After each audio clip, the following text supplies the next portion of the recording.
Hi, I'm Justin from Counterstrike. Been DJing drum and bass for 26 years and producing drum and bass for 23 years.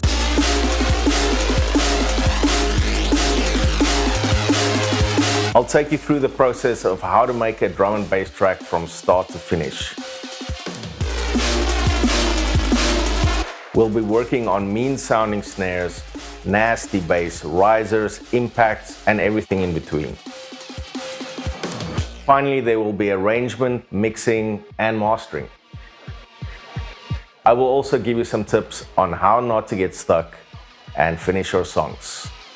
Hi, this is Counterstrike, and this is my drum and bass production course with DNB Academy.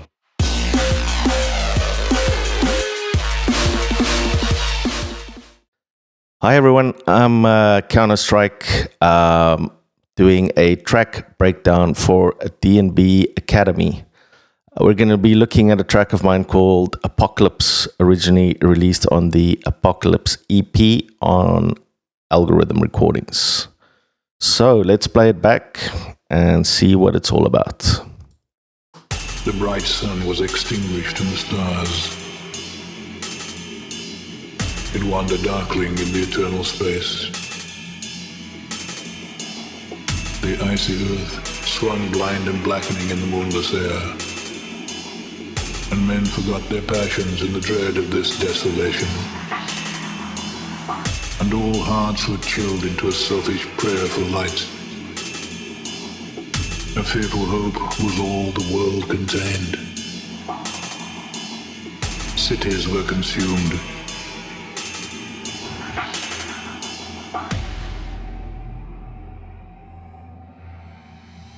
And all was black.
Alrighty, I'm just going to play it to the second breakdown there. You get the idea behind it.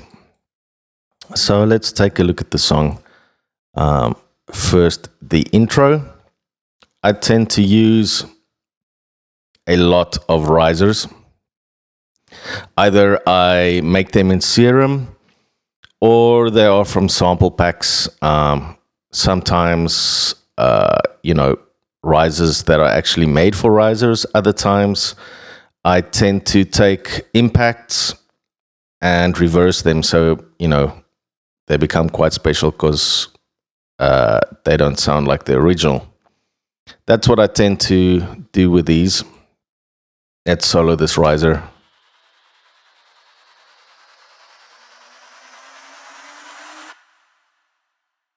And you can hear it's got a bit of a reverb tail on it. Rolled off so that it's not, there's no extra rumbling going on. And I've got, I don't know, this I'm not using, so never mind that. I think maybe I was just checking what the stereo looks. No, actually, I think I'm on it. Let's see what this is doing. This is doing nothing.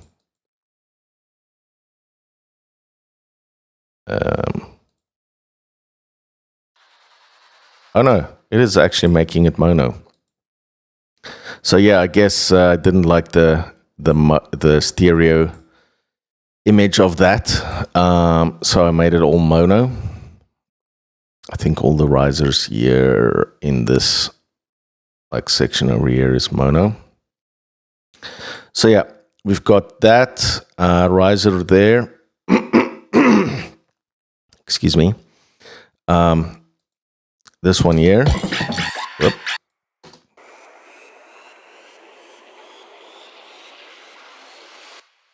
Then we've got this one here, short one.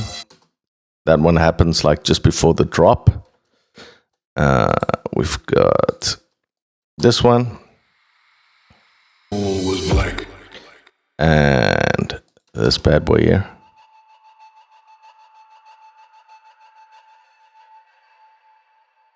So yeah, a lot of risers. And they tend to go, you know, like this is happening every 16 bars. I tend to use them every 8 or 16 bars. I just find that it's nice to for a transition, you know, into the second part. And I've got quite a lot of reverb on it so that the tail carries over into the second part. And, you know, it just gives it a nice kind of cohesive sound. Then, yeah, further on, I've got these bangs here, which I tend to use quite a lot. And there's a few different ones, I think. Yeah, they're all slightly different. I tend to use like as many different sounds like as I can to, you know, make the song more interesting for the ear. I mean, because people kind of pick up on those nuances if things sound exactly the same, maybe more subconsciously. You know, if a track is like constantly changing a little bit, it makes it a bit more interesting for the user. I mean, for the listener, and you know, it keeps your attention there. So yeah, I've got these bangs are rolled off at 100. The high pass, and then I've got that layered with a sub, and this sub is in the root note of the song, which as far as I remember is a E F. Yeah, it's a F. So yeah, that's just to, you know, fit with the rest of the song. Then I've got my main intro string here, and this is just a sample. I tend to use samples, you know, pads, whatever I've come across that I like, you know, while I'm making the song. If I found a new sample pack, I usually use quite a lot of samples from it. But I make sure that they're on the right key, obviously. So this is the intro string. And yeah, quite severe EQ there. But yeah, it's in F, as you can see. The original of this is probably not in F. I kind of changed the pitch. I hear a clip here. Nasty. So let's just make that not so. Yeah, okay, good.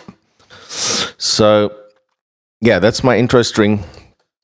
And then I've got a drone sound here for the first breakdown. I tend to have a slightly different sound for the breakdown than the intro, so that the listener gets ready for the fact that there's going to be a drop, you know. So there's like a little bit of a shift in the mood. And this is the drone for the first breakdown. And it seems this is also F. I've got this frequency shifter on it. Don't seem to be doing anything with it. Maybe I had the plan to. Oh, this is what I'm doing. So let me just, I can't make this smaller. Put that there for a second. So you can see here in my automation, the frequency shifter is pitching the sound up. So if we play it back,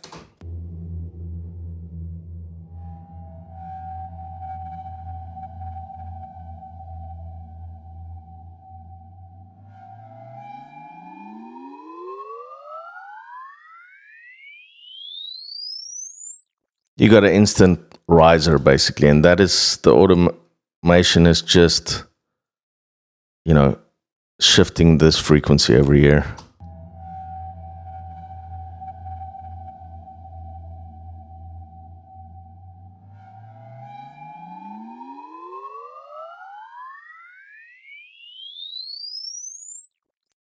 If you had to play it without it,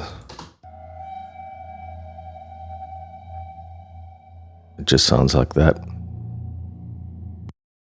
So this is quite a handy little tool. I use this a lot in my songs, just to add texture and all sorts of stuff. It's a free plugin from Melda. Frequency shifter. Then this is also getting less reverb level, because when the song drops, which we'll get to in a second, I basically wanted it to be completely quiet on the first beat. So that's why the reverb's going out there.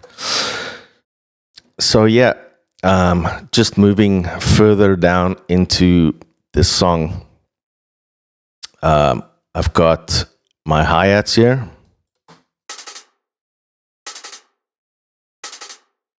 They've got a little bit of reverb on them. And they're just there to, make the song mix friendly. I'm rolling off quite a lot at the bottom here, at 300 hertz, and boosting quite a lot of the top end, because if I remember correctly, these hi-hats didn't have a lot in the tops. I just felt they needed some brightness, so I made them quite bright. Then along with that, I have some amens.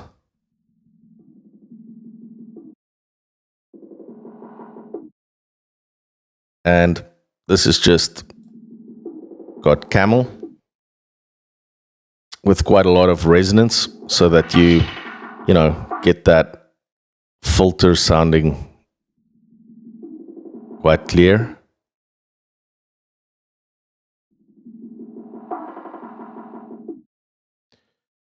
And I've got a sidechain compressor on this.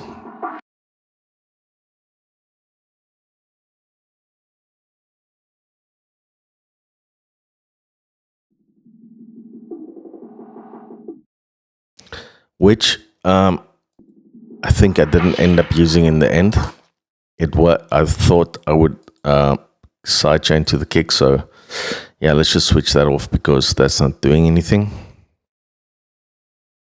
It's quite funny going over your tracks, so many. This is almost 2 years later. You learn so many new things and you pick up so many things. And then I've also got these cymbals. And yeah, they've got a little bit of ping pong delay on them. And a bit of flanging.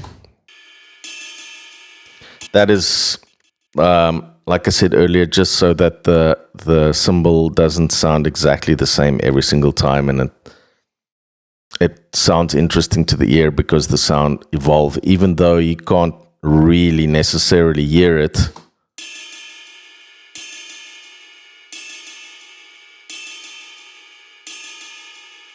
It definitely is there, that it's kind of, slowly changing. So same thing with this cymbal here. There you can kind of hear the flanger more.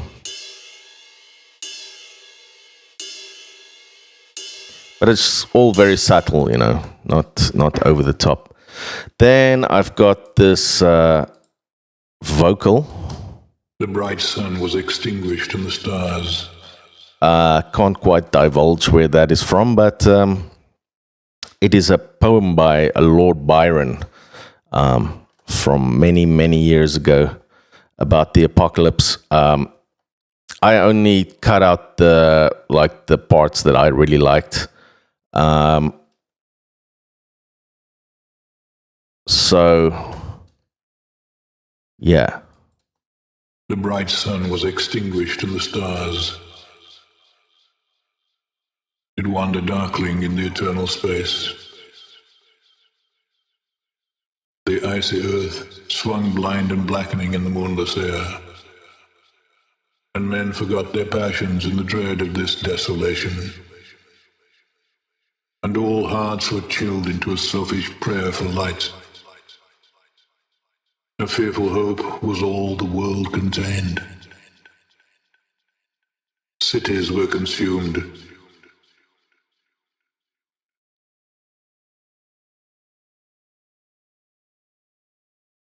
And all was black. So, over here, it's on the second beat of every bar. Not every bar, but on the second beat of every 4 bars. Just so that you've got like the bang. The bright sun was extinguished. It wandered dark. And then he speaks. And it kind of keeps a rhythm in some way. So then for the second breakdown and the build up, I've taken the vocal. Let's take a look what plugins we've got at the vocal here. Wow. Okay, lots of stuff. So there's a gate on there. Probably let's see how much it's affecting the vocal here. Was all the world contained? Yeah, it probably will just, gate pieces like that off, or like slightly, roll it off so it sounds a bit cleaner. Yep. Then I've got my favorite on here, the frequency shifter. Let's hear what the vocal sounds like without it. The bright sun was extinguished in the stars. And with the frequency shifter, the bright sun was extinguished in the stars. You can hear it almost sounds like, adds like this kind of modulation to it. So yeah, that's my favorite plugin, the frequency shifter. Then I'm compressing it pretty hard. The bright sun was extinguished in the stars. The bright sun was. And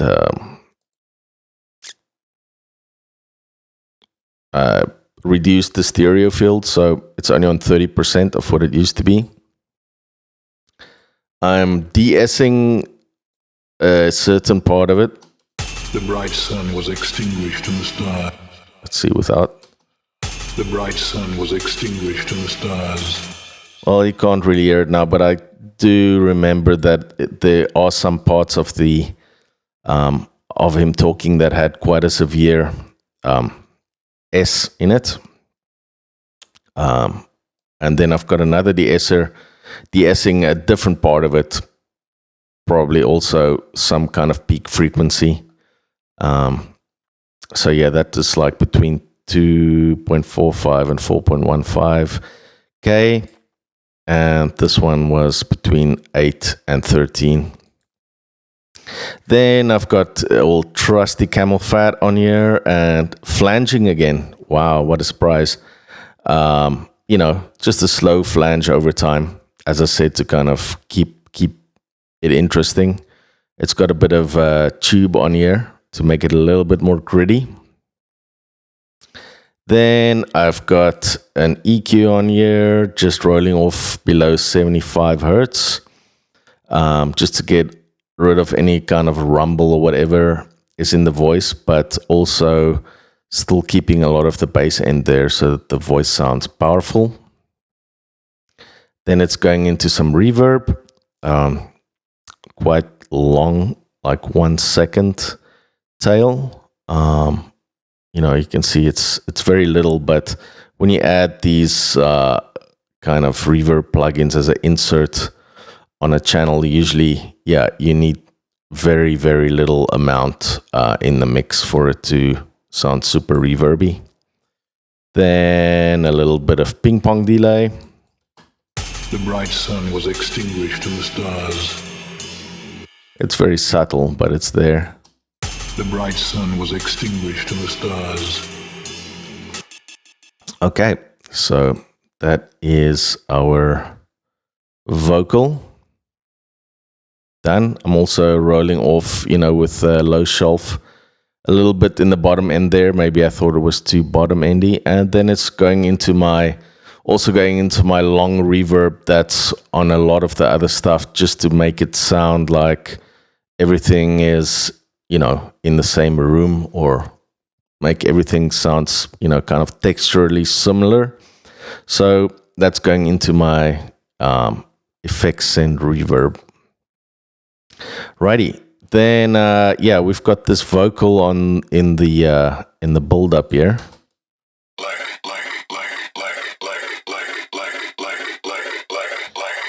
And that's just like simulating this vocal, if it was delayed, I think maybe with like 8 dotted, maybe something like that. And to be able to control it better, I just thought that I would manually edit the delay as it went out, instead of using an effect. And there's not much going on with this. It's just rolled off a bit more. Also has the flanger going on. And obviously this automation high pass filter.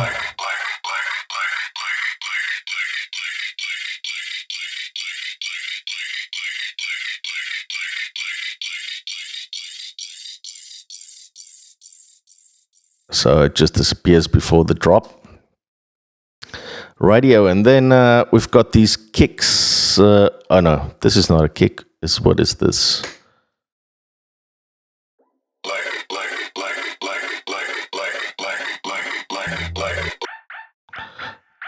This is the alarm.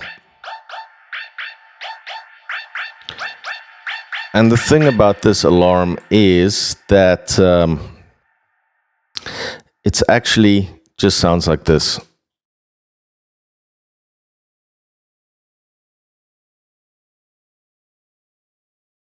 Oh no. Wow. Okay. So looks like it has no bus. So that is the it's actually going to an effects channel that I made. And let's open this up.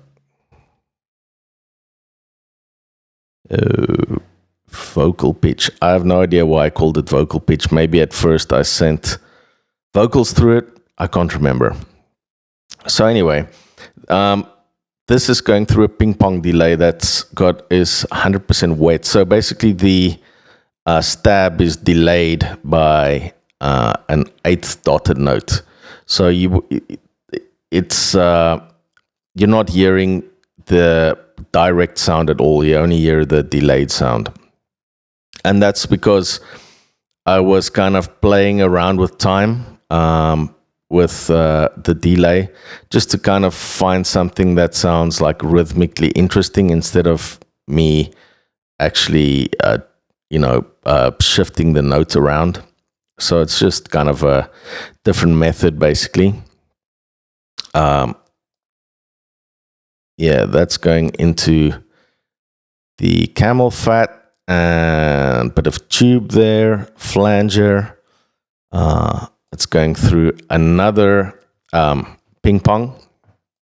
That's because I think the sound was quite mono, and with this I'm basically creating more stereo. I've got it here set on 18 milliseconds, which is super fast. And the mix in the middle. So you've got the center mix and then the ping pongs on either side. Super fast. So if we mono this, let's just see if we're in the right place. Sorry, let me switch this off and you can hear. That's without the ping pong, the fast ping pong. This is with the fast ping pong. So it was just to, you know, create more stereo in the sound. I can't exactly remember if this sound was originally mono or not. But anyway, that's how it turned out. And yeah, that's the sound over here. It like I said, it's if it hits here, you can hear it's slightly delayed, like it kind of hits around here basically on every sound. So it's that amount that it's delayed with. Then you can also hear there's some pitching happening on it.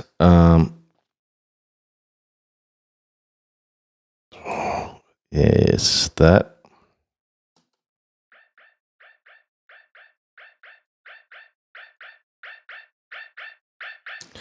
And that is my old friend, the frequency shifter, which we know so well. And yeah, it's just, you know, pitching the sound up.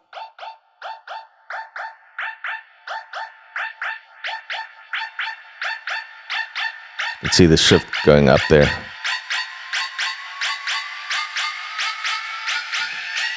But in this case, it's half wet, half dry. So you get that, you know, phasing and modulation happening with basically two sounds over each other. Yeah, so that's that. And then at the same time, I've got the sound here.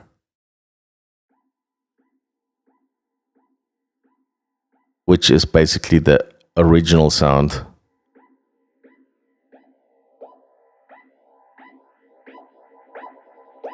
And there you can hear the modulation happening very nicely with the frequency shifter.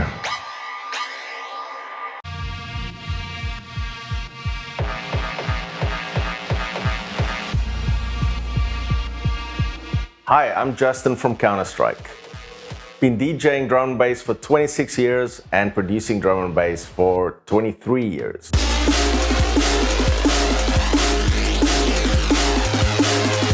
I'll take you through the process of how to make a drum and bass track from start to finish. We'll be working on mean sounding snares, nasty bass, risers, impacts, and everything in between. Finally, there will be arrangement, mixing, and mastering. I will also give you some tips on how not to get stuck and finish your songs. Hi, this is Counterstrike, and this is my drum and bass production course with DNB Academy.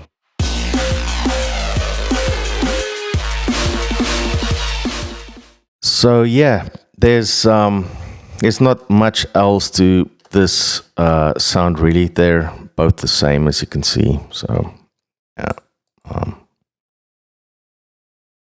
all we have is this plugin doing the stereo, adding stereo fill to it again with a delay. And yeah, that's about it really. All right, so moving along. We've got our build up over here with a kick.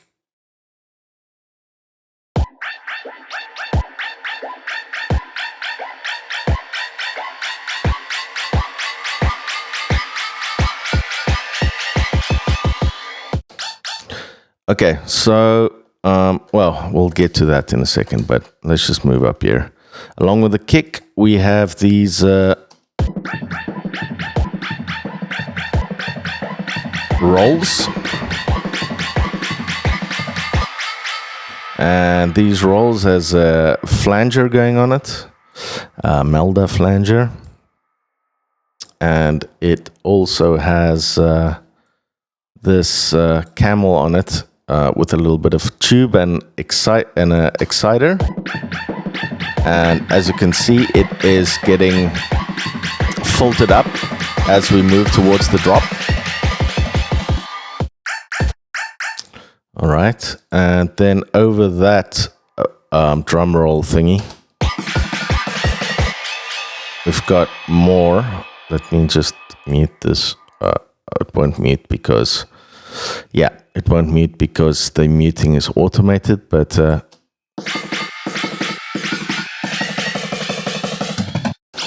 so yeah, it's got these snare build-ups with, you know, the like tom drum roll at the end, and that also has a flanger on, because you can never have enough flangers. Yeah, I love them flangers. So yeah, then I've got another.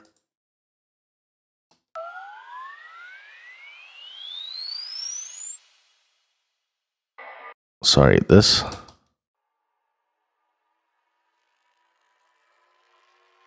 Another riser. Because you need 1 million risers for your build up before the drop. I've got a crash. You know, that I just use that kind of sparingly for this section. The rest of them are all just reverse. And all was black.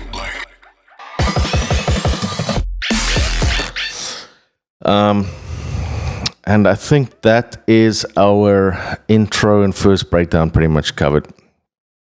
Then I'm introducing this serum sound.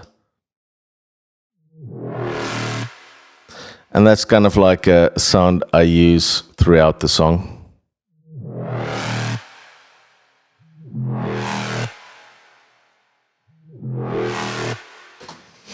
And if we take a look at it, it has some severe EQing to it.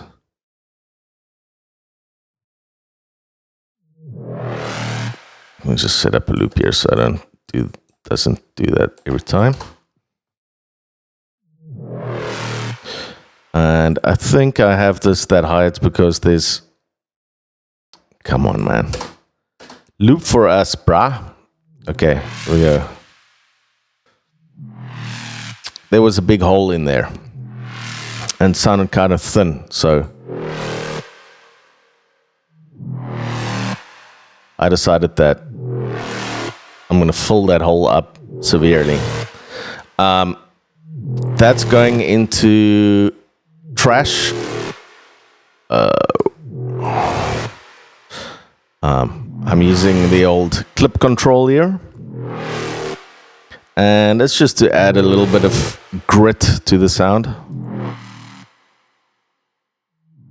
I'm kind of using it more kind of like, you know, I'm not really distorting it that hard. I'm kind of just raising the level, I would say, a little bit. And that's going into my EQ here. Everything is rolled off below 100 hertz. Radio. That's going into my effects and reverb, which we'll get into in a little bit. Yeah, that's like my main reverb that a lot of the other sounds also uses. Okay, so let's take a look at the actual serum here. This is actually a preset. I'm not gonna lie to you. I'm not sure if I'm allowed to say which pack this is, but you can probably figure it out. I did alter it quite a lot to kind of get the sound that I wanted. Yeah, I mean, I'm not gonna get into the sound too much, but it's just like a very nice reese sound.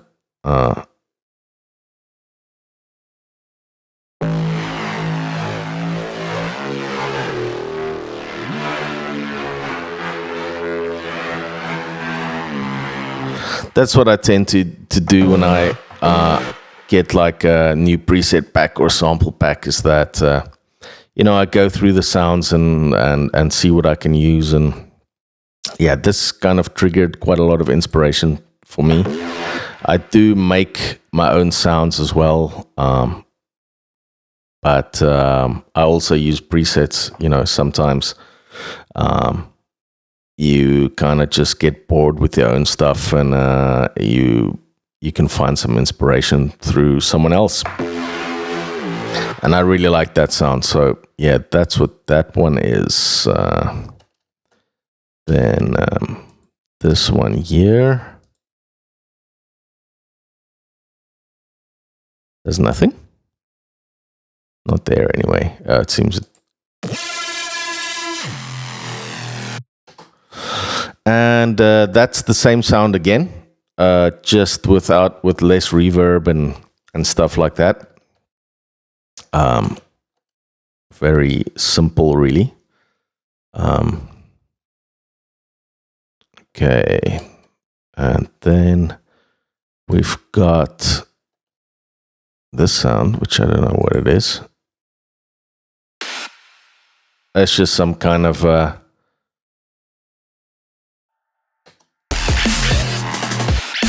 it just gives that like nice it sounds kind of like a cymbal, I guess, but a stab cymbal at the same time. I just thought it sounded kind of cool under the kick, okay, hi-hats, all sorts of stuff. I'm just going to focus on the bass sounds and stuff like that for a second, and then we'll move on to the other stuff. So along with that, these two kind of reese sounds, I've got this noise running underneath.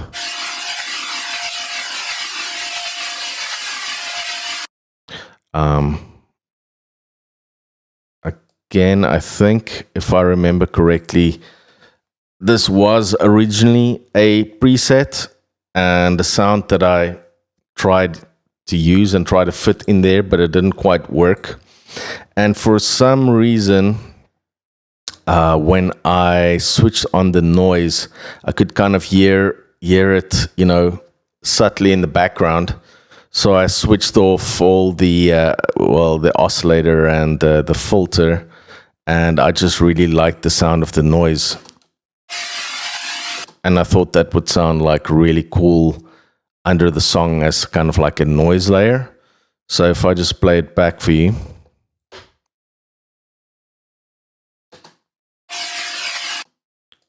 Without. I mean, that sounds like really nice and clean, but with the noise layer,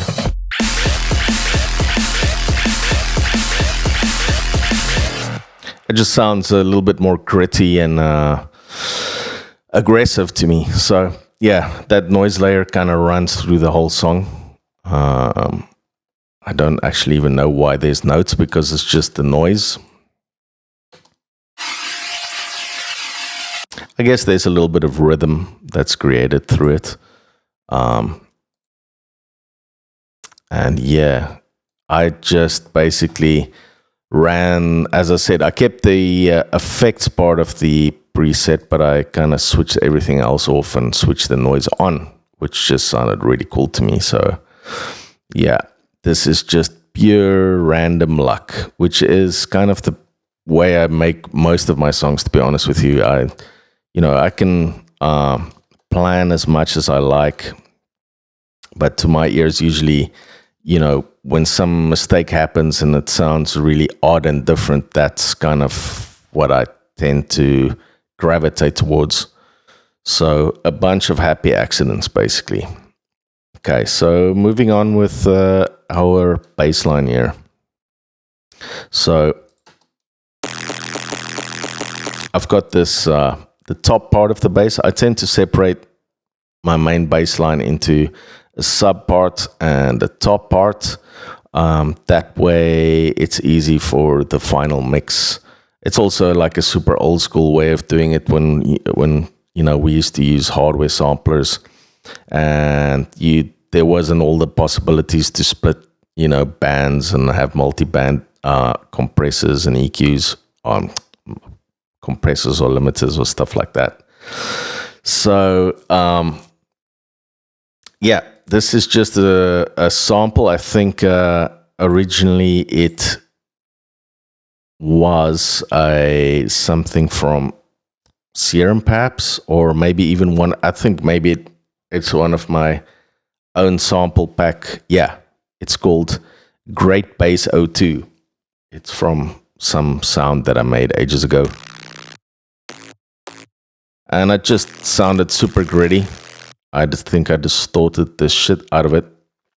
And it just covers like quite a big frequency.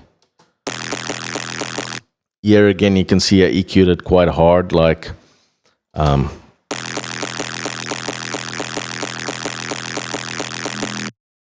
I didn't like that like ringy part there, 200 hertz. And then here, I thought it needed some. So I brought that out, and then I thought it needed a bit of air at the top end. Then I made it a bit more narrow, the width of it. So yeah, it's on 78% there. And it's getting rolled off here at 100 hertz. And it's getting sent to a group channel called mids. Okay. Then we've got sub. That is exactly the same sample. I'm just making it mono here. As you can see, it's mono switched on there. And it's getting rolled off at 100 hertz. This one is not that steep, the roll off, because I kind of like the, around here, 124 hertz, there's a bit of a peaks going down. That just sounded good when it's not so hard rolled like this. Now it's kind of gone. It just has that little bit of extra, not lower mid, but, around 100 and 200. So I just wanted to keep that in there. All right. And, there's actually another alarm sound that comes in here.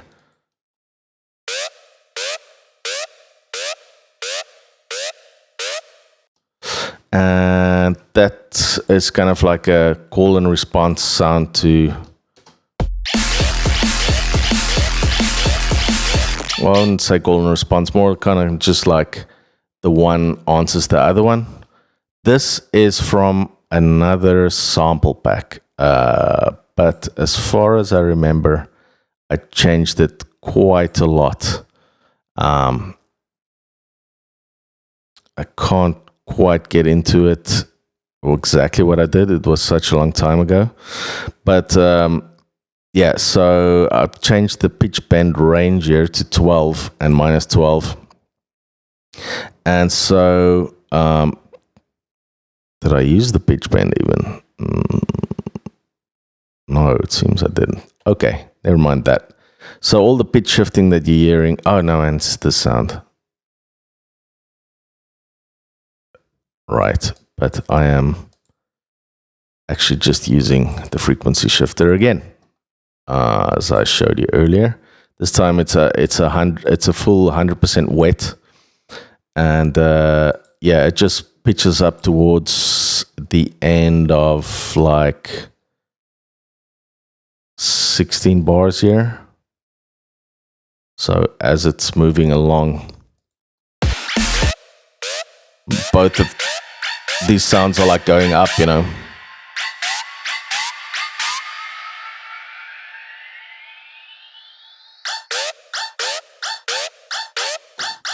Radio.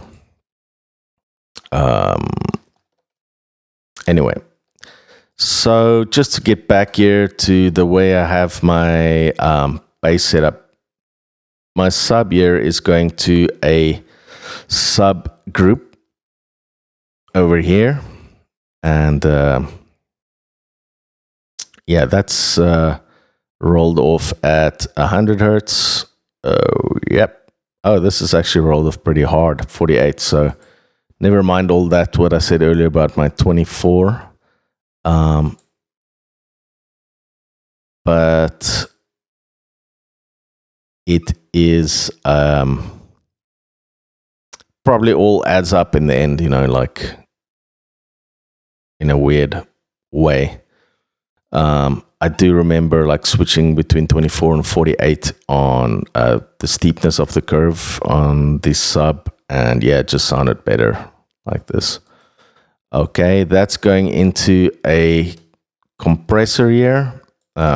This is my go-to compressor. I actually tested quite a lot of them, and this one really has 0 millisecond attack and 0 millisecond release. Well, actually doesn't have 0 millisecond release. It's starts a bit later, but instead of there being like an attack on the, of the release kind of like sloping down, it actually just cuts it.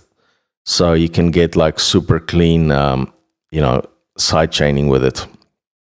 It says it goes only 20-1, but I actually tested it, and it's infinity basically, because it completely kills the sound every time the side chaining signal hits. So yeah, this is the best one I've found in terms of how fast it is. I've got two on here. One is being triggered by the kick. The other one is being triggered by the snare. If we look back here, for my kick and snare, I've got basically just copied these over. And this is my main kick, which is audible. It goes to a group drums over here. And this is my kick trigger, and that doesn't have a bus, but it triggers all these side chains. So yeah, same thing with my snare over here. It triggers these side chains. Another thing that I've got going here is, if you look up here to the left, it's basically a pre-delay by minus 1 millisecond. So whenever there is side chaining happening, like if you look at this kick here, instead of like the this kick triggering the side chain right on 49 here, this side kick here is pre-rolled minus 1 millisecond. So it's, if you had to picture it, it basically triggers around a year. So that means by the time the kick hits, it's completely quiet. There's gonna be no overlap of frequencies. And this is just, I started doing this because, testing a lot of other compressors and stuff that I used, instead of, it either kicking in right on 49 or slightly before, it would kick in there. So you have this like muddy transient at the beginning. So yeah, that's why I'm, got the pre-roll there basically on the side chaining. And if we look back at my sub over here, let us pull this up, and I'm going to solo the sub with the sidekick over here. Yeah, there we go. So if I play this back, you can see it's side chaining quite a bit. There's a little bit of a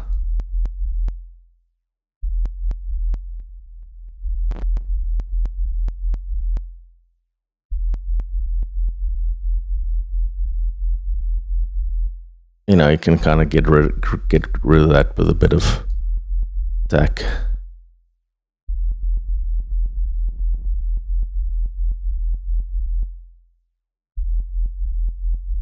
Anyway, I usually just have it like that so that it completely cuts out.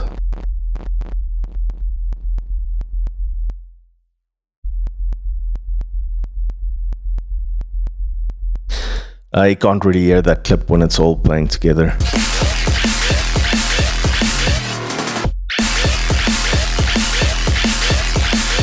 I'd rather they just be completely nothing when that kick hits. So yeah, that kick is completely sidechaining the sub every time it hits over there. Then I've got my snare doing the same, but it's not completely sidechaining it. It's still leaving like a little bit of sub underneath it. My snare is like pitched, you know, up pretty high above where the sub is low passed.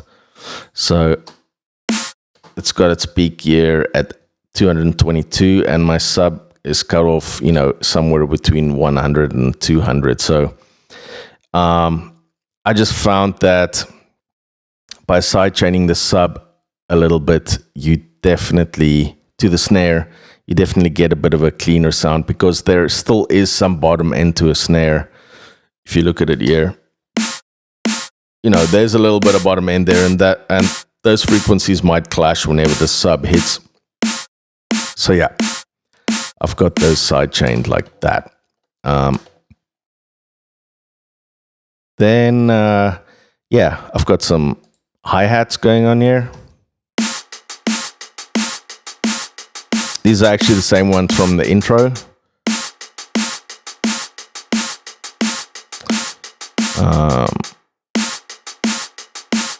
Yeah, we already know all the sounds that's there. Then another thing I've got in here is something I like to call the pop drop. And I noticed that, I think, first on a Limewax song. He used to do it quite a bit. I actually stole this from him. He has these like kind of like big build-ups, and then just this very clean sub sound, deep sub sound, and that kind of creates this weird pressure on your ears. It feels like you know, when you change like air pressure really quickly. Sometimes it happens on a plane or whatever. Your ears kind of like just quickly pop from, you know, from the air pressure, sudden change.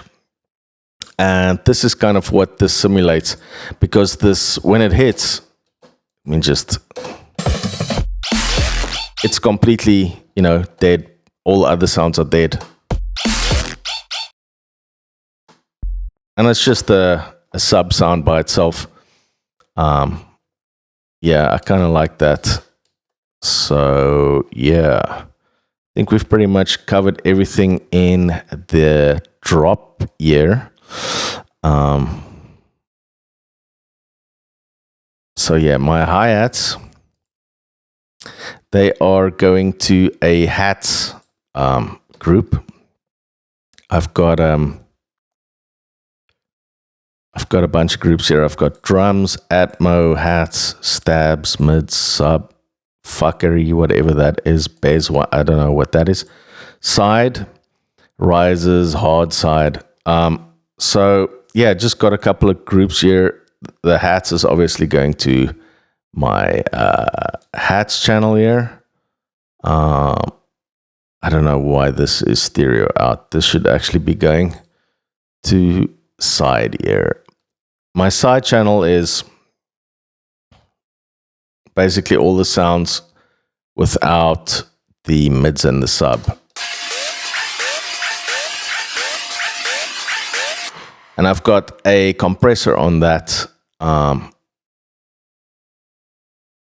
which the snare is sidechaining.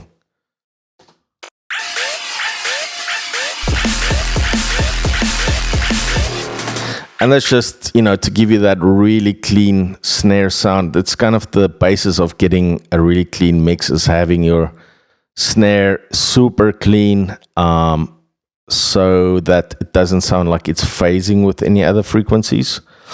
I mean, you can overdo it very easily. I hear it all the time. People sidechain too hard, but yeah, it's just about finding like the right balance, basically. So yeah, my snare is sidechaining all those sounds together. What you probably noticed is that my mids and my sub is not in there.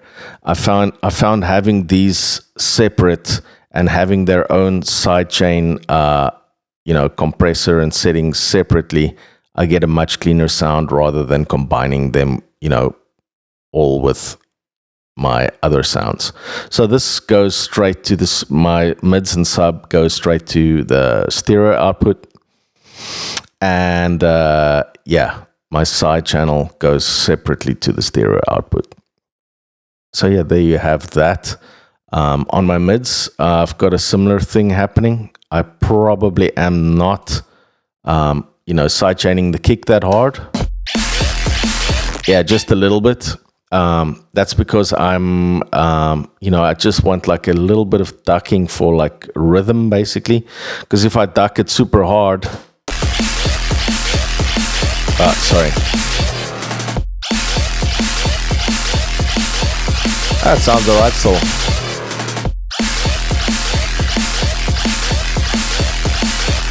But I want, I want more of that top end to come through.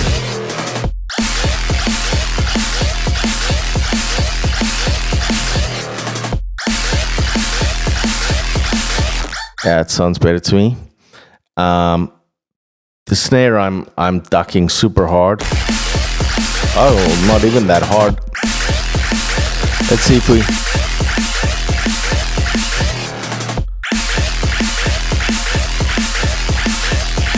See, I want some of that roughness coming through still. Something like that. If I completely switch it off.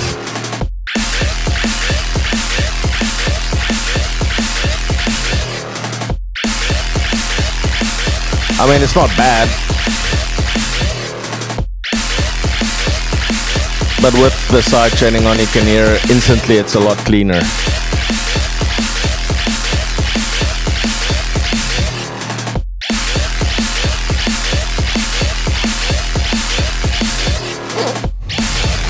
All right.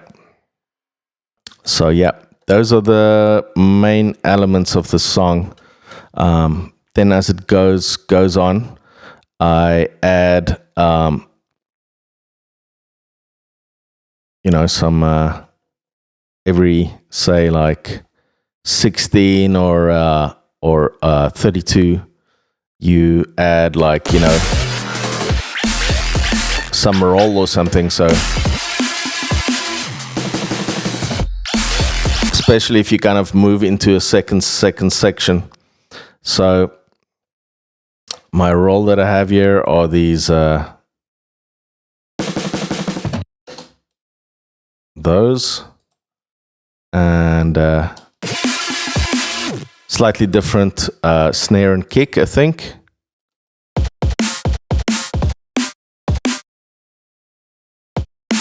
What I didn't mention earlier, what I probably should have, is that this is the drum and kick is actually from an old song of mine.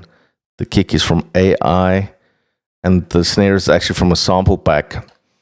In this particular instance, I didn't make the kick and snare from scratch because I guess I had an idea and I just wanted to do it. So, sometimes I recycle my samples with the ones I know work pretty well. So yeah, that's that. But yeah, so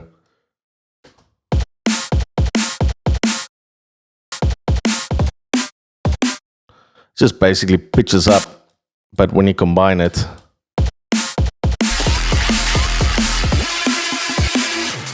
oh yeah, and it's got these little ghost snares. It sounds pretty cool if it's combined.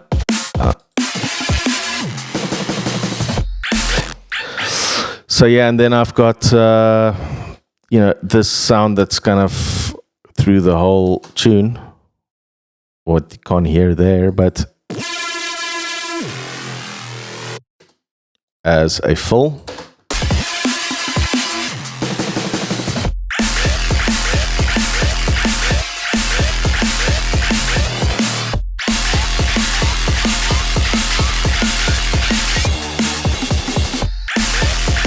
So in this section, I've got like slightly different drum pattern. I've got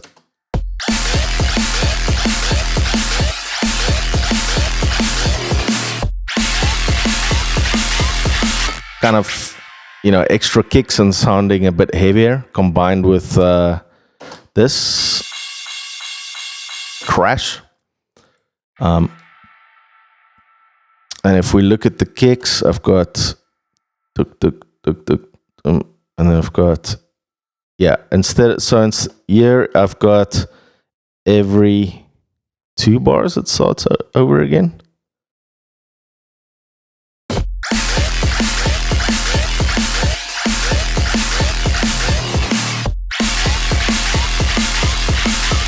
Okay, no. So I actually just have an extra kick here, but it sounds heavier for some reason. And then I've got these extra bass sounds here.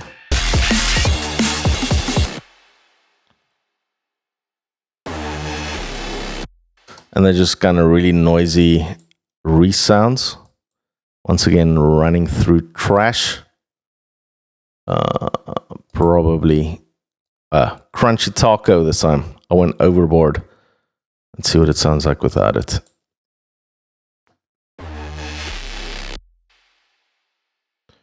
Okay, well, sounds a lot dirtier with this and noisier. I guess I kind of thought that works. I think the reason why I made it that noisy is because, this noise track that I've got running underneath, if it plays without it, then it just sounded too clean in that break. So I think that's why I added the extra noise on the top, if I remember correctly. And then, it goes into this section.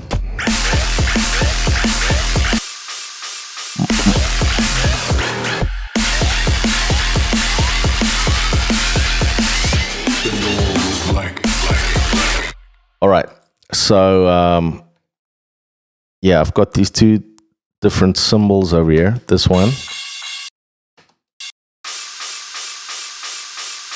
that one, and I don't think there's much else going on here. Some kind of Nero sound. It's just a sample. Serum again. I have no idea what the original sound was anymore. So, coming at this point, I've got this vocal coming back in. That's the same vocal from the breakdown. The only thing is it's got a bit of a different timing now.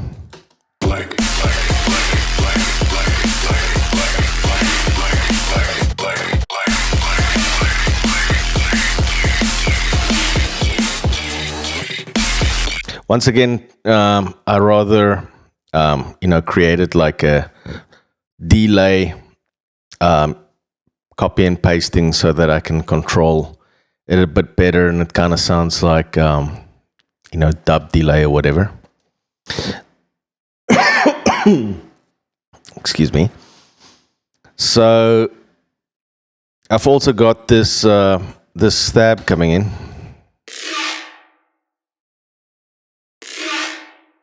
And to be honest with you, I have no recollection of how I even made this. But it's funny because it sounds like, well, I guess it is 2 notes, but once it's in the background,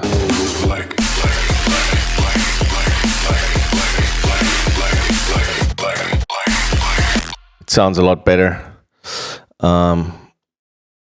All right. Then we've got this full bass top.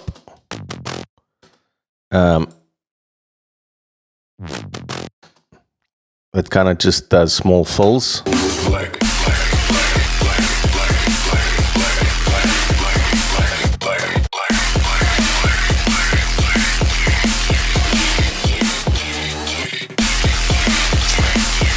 That is the reason. It's because that other sound also has this sound with it. I have no idea what this is, how I even made this, but it's a sound. It's got camel fat on it, some excitement. For some reason, I thought it needs another camel fat, which doesn't do anything over the top of that. Don't ask me why, but it's there. Okay, so let's see if there's anything else significant. We've, of course, got a plethora of risers coming in towards the second breakdown.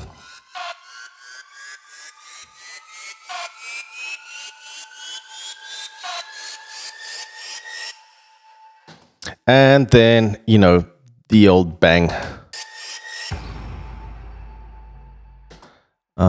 Okay, let's see what that sounds like together.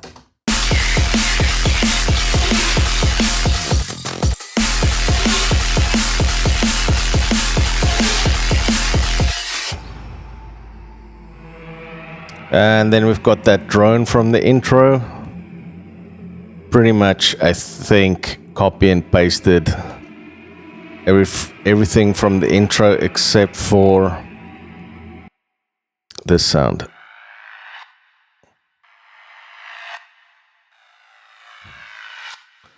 Which is just some kind of reverb sound, once again with two camel fats over the top. Don't ask me why. You can just never have enough camel fat, clearly, on that specific day that I wrote this song.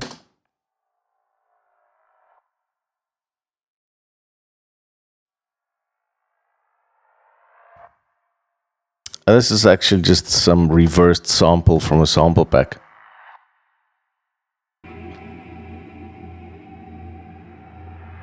And all was black. It kind of adds to the, you know, atmosphere quite a lot. And now we've got the same build-up coming in again as the first one. Slightly different.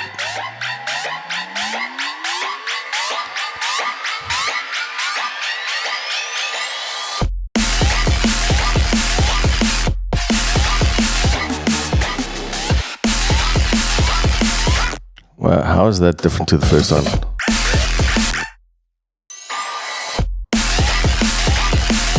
I see. I actually, in this one, instead of using that kind of delayed alarm sound, I'm using the straight one, which was just used for the build-up in the first breakdown. It's actually the drop of the second one.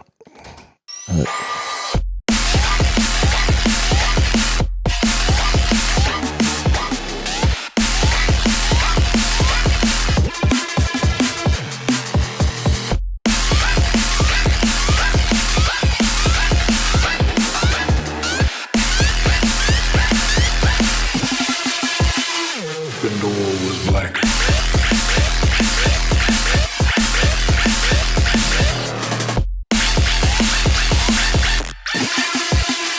And all was black. And over here, it seems for some reason, I decided that we're not going to do the ear popping thing. And all was black. Black. I guess it's because the black part is on the one, so it wouldn't make much sense to not have it. All was black. I mean, to have it there.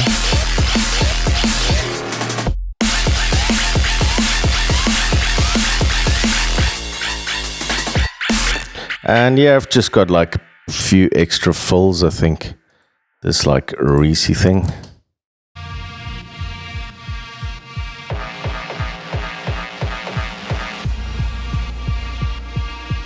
Hi, I'm Justin from Counterstrike. Been DJing drum and bass for 26 years and producing drum and bass for 23 years.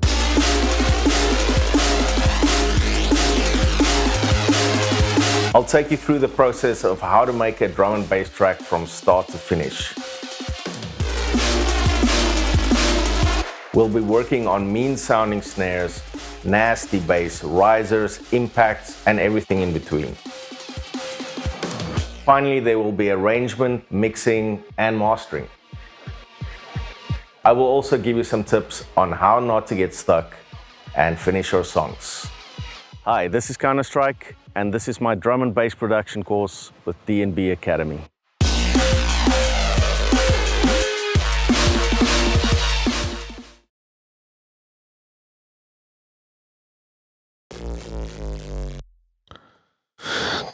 And yeah, these are actually samples from some sample pack. It wasn't originally meant to be like a reese, but that's how it turned out.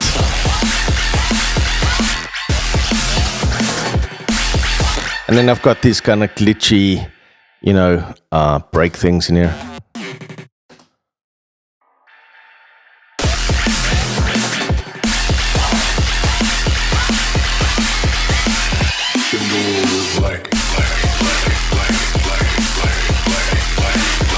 And that last part is basically a copy paste from, you know, this part. So probably maybe a thing different here or there.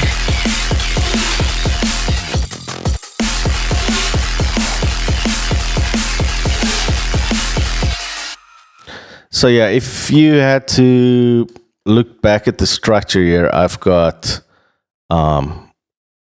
48 bars drop.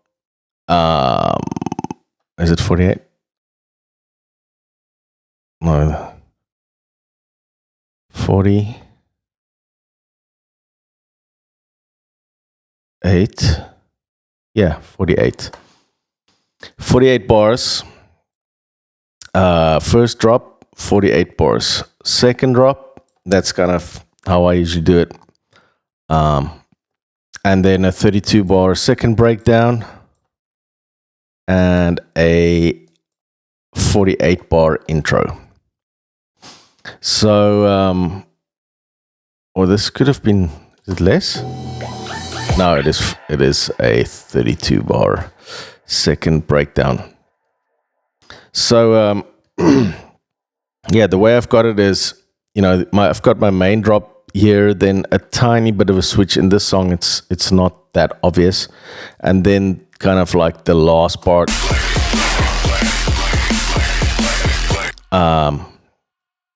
And then in my second drop, usually what I try and do is, you know, make it slightly different for 32 bars. So this is a part of the part of the song I haven't used before, because, you know, this is the first drop. This is the second drop. So that's running for 32 bars, and then it goes back into the first drop.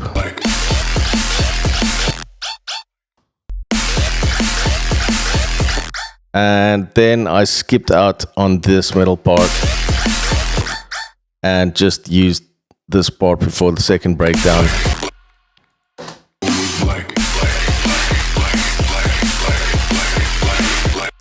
So yeah, that's pretty much the layout. Usually, I mean, when I'm DJing or queuing up, I never ever the bright sun was extinguished. Really start there, you know. I usually queue up here 32 bars before the first drop, and then I usually start mixing here. So by the time you get to the second drop, you are on the first drop of the next song. Either that, or if you feel like you need a little bit of a gap, I would maybe, you could double drop it. That's why I always make my second breakdowns 32 bars, because I know like my intro is always 32 bars long when I'm mixing. Yeah, those are my basic ideas for the layout. And I think a lot of people kind of run into problems when they, are getting stuck with their tunes or whatever. But I think if you just, follow a basic layout, or you can't really get stuck, because you just copy things over and change them a little bit so it doesn't become boring. I think as soon as you have your first drop, and then maybe a little movement onto like a slightly different section. I mean, it's not really different there, but there's my switch, really, is the last part. But, a lot of people like to put a switch here at 65.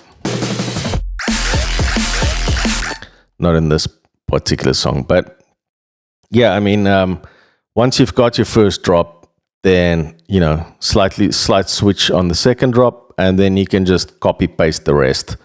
And, put a few edits here and there that's slightly different, especially at the end of a bar. I mean, at the end of like 16 or 32 bars, kind of change it up a bit. And the way you are modulating the sounds, modulate them slightly differently if you're pitching things up or filtering them. Because the honest truth is, nowadays, no one really ever plays songs after the second breakdown. I mean, doesn't really happen, everyone is into this quick mixing thing where it's like, like I showed you earlier, start mixing there, and then the next song drops where the breakdown should be, and they're just constantly mixing like that over and over again. So kind of like every minute and a half there's a new tune. So that's why I don't tend to spend that much time on the second drop, or trying to make this crazy progression like back in the day. Okay, boomer. Anyway, back in the day, they used to always make the second drop completely different to the first drop and all that kind of stuff. But what's the point? You got to ask yourself. If no one's going to listen to it in any case, I mean, for sure, if you're making drum and bass for kind of more home listening or whatever, but I kind of focus more on dance floor DNB, so that's what I do. Anyway, let's just look at the way I'm mixing this down. Like I told you earlier, I've got a few groups here. Drums, Atmo, obviously that's like my intro, maybe pads and those drone sounds, those all go through there. I got my hats, my stab sounds, my mids, my sub. Fuckery, you don't have to worry about at this point. I don't even know what I've used that for. I can't remember. I don't think I'm using it for everything, because this means without one in check. Then I've got my side here, which I showed you earlier, is when the snare side change. Sorry, let me just drink some water.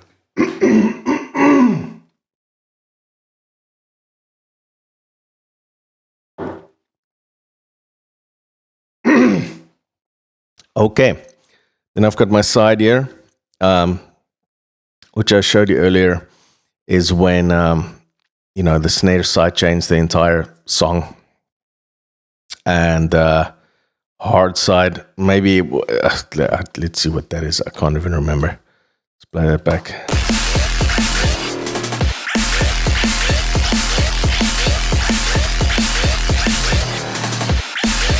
Doesn't look like I'm using it for anything, because if I remember correctly, this was actually a completely different song. And sometimes I do that if I want to, just write a song really quickly is open a new track and just, replace the samples basically, or replace the synths and the drums. I found that way I work really quickly compared to, setting up all the channels, everything again.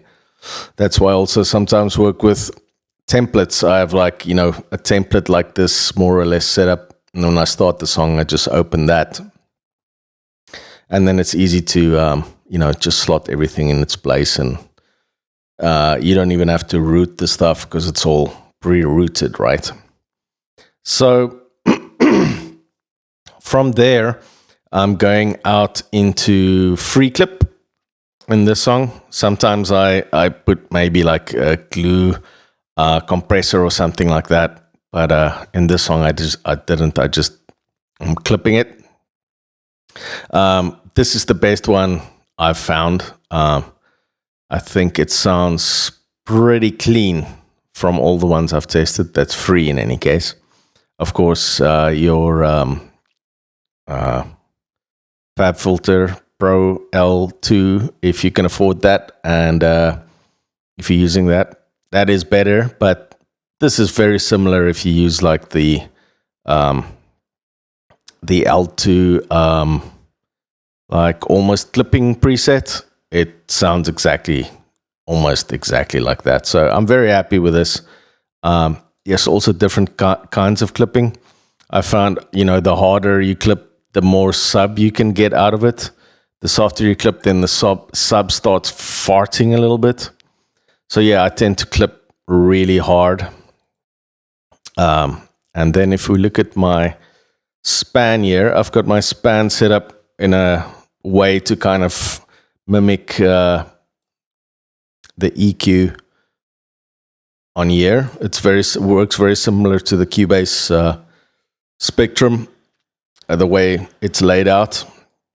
It's not the default one that you use that you get with span. If we take a look at it, I think it's the slope, if I remember correctly, that I usually change to 1. Yeah, everyone kind of uses this different. I'm just used to seeing a spectrum like this in this way. So it's easy for me to judge, when I'm doing something wrong or whatever. So let's take a look at it.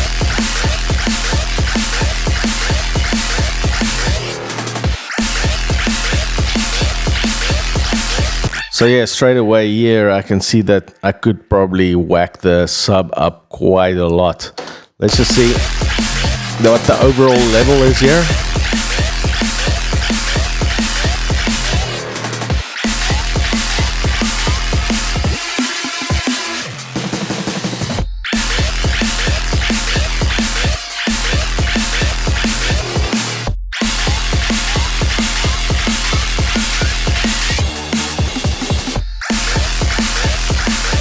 I mean, I'm probably pushing this a little bit hard. I'll pull it back to say like 3. What I try and go for in my LUFS here is usually around minus 3.5 to minus 3.7. I found obviously I can go louder. I can go minus 2.8 if you want to go with the loudness wars, but I found that minus 3.7 is a good average if you want something that you can sell over Bandcamp and it still sounds good over Spotify and YouTube. So you don't have to make 2 different masters. You only have to do 1. So yeah, that's usually what I aim for. See what it's doing.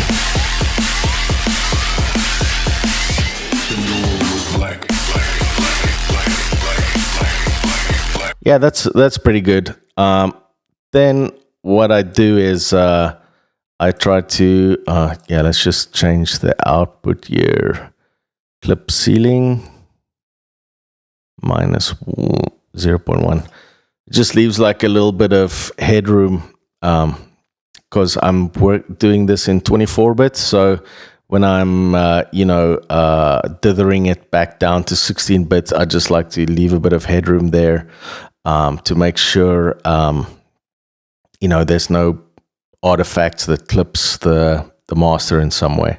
So yeah, usually, you know, minus 0.1, or you can even go, yeah, minus 0.1 is fine. Alrighty. So my integrated LUFS was sitting at minus 3.8 there, which is what I want. I can definitely push the sub up. Usually I like to have my sub setting around minus 9 dB, around there.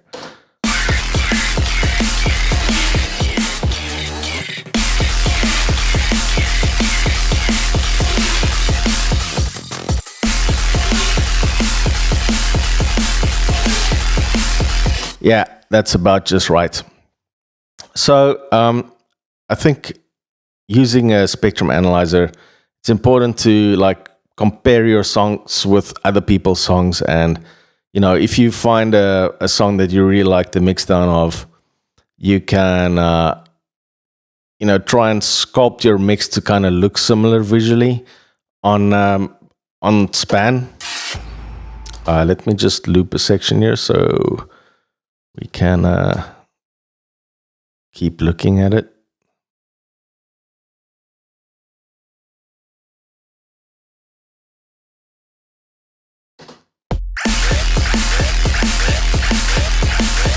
So yeah, I mean, this is pretty peaky, but that's that, you know, loud stabby sound. I like to have it kind of more,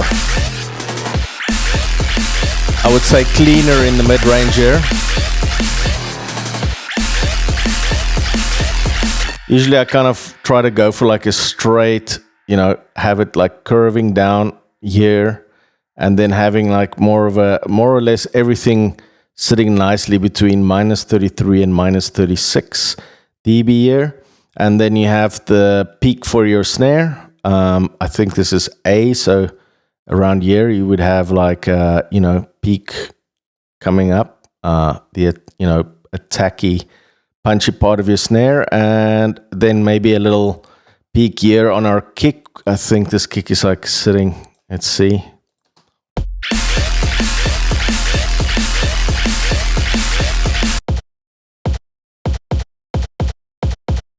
So this one is sitting at 65. Yeah, so you'll have a little peak there for the kick. And then obviously your sub bass. So there's our snare. Let's see if we muted those stab sounds. I mean, in this song, you know, the stab sounds are kind of very loud. So let me just mute these for a second.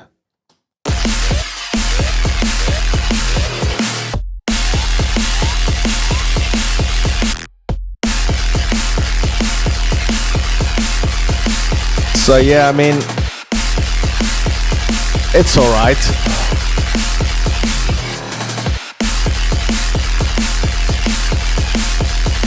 We can maybe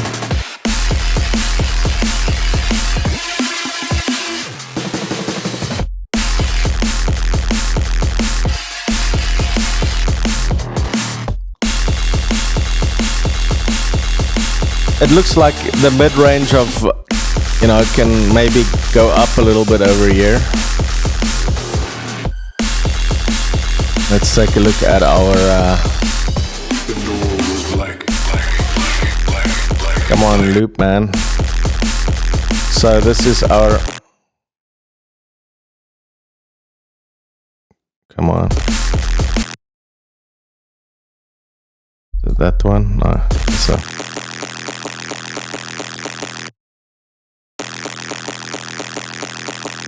it looks alright, actually.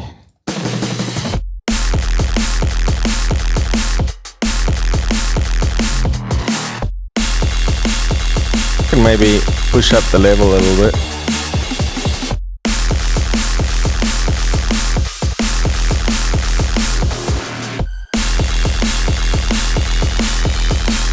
Yeah, see, that was what I was talking about, this kind of like flat top between 33 and minus 36 is usually what I try and go for.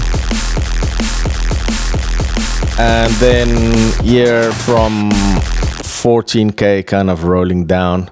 I would say on the master here, I forgot to put a EQ. Usually I cut off like below 25 and here around like say 19K. So when we look at our span now,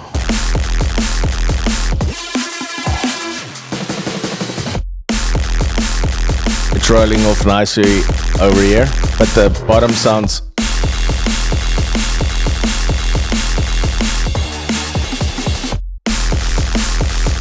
I think I'll just go for 20.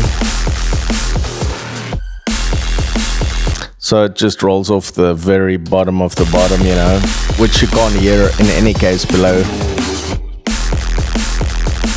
And even though you can't really hear, you know, anything below 20 hertz on my setup in any case, it still influences the rest of the track when it comes to everything going through the clipper.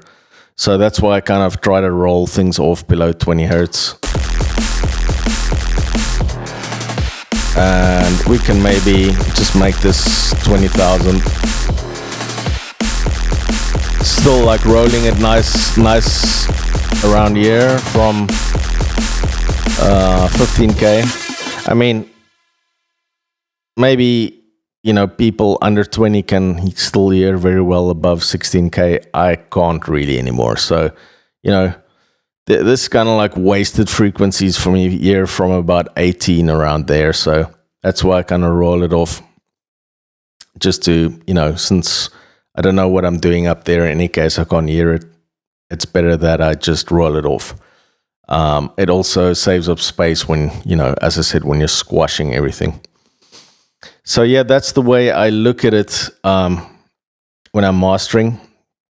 I don't really put like, you know, mastering EQ or, you know, any kind of other like multi-band limiting or compression on my master. I try to, you know, EQ everything so that individually, either on the groups or in the sounds, that I don't really need to like do too much processing on the master. All I'm basically doing is just squashing it a little bit more. People do things differently, but I like that element of control, that way you can, you know, get everything sitting nicely together. Then usually what I do is, like, when I have like a pretty decent working version, I'll bounce it out, put it in you know, some audio player. I use iTunes, but just drop a bunch of tracks in there, compare them, you know, A/B with other tracks that are kind of similar, or mix downs that you think are really good, you know. So that's what I try and do. Just like go back and forth and see, do you need more tops? Do you need more sub? Do you, you know, what's missing? Can you get your mix cleaner? For instance, I pay a lot of attention to the stereo image. That's why I mostly make my drums like super narrow or mono. That way I can put, you know, my mid-range a little bit wider, and then say the stab sounds or the risers and those effects like really wide. I think it's as important to play sounds in your stereo spectrum as it is in your EQ spectrum, which I view like up and down, obviously bass and tops, and then your stereo view of the sounds where they sit. You know, if it's a high sound and, you know, it's wider, I picture it something like that. Snare in the middle, kick down here, bass down here, and how wide they are. Kind of picture them like that. And yeah, that way you end up with, you know, a nice clean mix. Then usually I would play them somewhere, and obviously it makes a big difference hearing it on a sound system, especially the sub. where it sits and how everything sidechains. To a degree, I can hear it pretty well on my setup in the studio. I've got a sub here under my legs, so I kind of usually grab it together with between my calves, and I can kind of feel the way it should feel. My room's acoustics isn't the best, the room I'm sitting in at the moment, but I'm kind of getting used to it by now. For the general composition and all that, I tend to use the monitors a lot. And then especially the stereo mixing and the like setting of the reverb and all that, I use headphones. And then I compare, over iTunes, the tunes with and without headphones. And also what I found is to get the right loudness on a tune when it comes to the individual sound. It's very hard to do it over headphones. Like, it's much better to get how loud a stab sound should be, or how loud whatever should be, using the monitors. So I don't really do leveling and all that with the headphones on. But a combination of the two, I think, is very important. That way you get a good sound for people listening to it on their shitty in-ear headphones, and you get a good mix for the club. So something else I forgot to just mention earlier is that I've got a few effects ends on this. I only have one. No, I've got two. So I've got like quite a long, big reverb that I use. This one, it's kind of like a shimmer reverb, and I'm sidechaining the shit out of it, basically, with the kick, so that when it drops, kind of like, it's not just this overbearing reverb. It's kind of subtle in the background and getting sidechained, but you can still hear the sounds carrying over. And it's high passed, like super high, like 1,000 hertz. So let's see if I can play it, solo it, if it will work.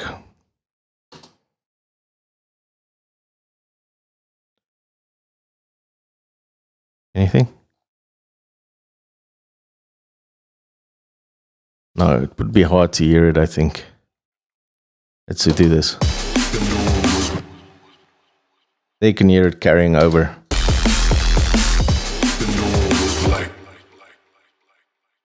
I mean, obviously, well, maybe if I soloed these rises, something like this, you can kind of hear it there. Anyway, that tail is heavily sidechained, so it doesn't fill the whole song up. So that's that regarding the the basic track breakdown. I'm gonna answer some questions regarding the track.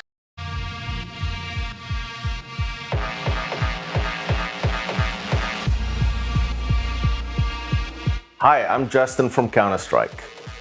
Been DJing drum and bass for 26 years and producing drum and bass for 23 years.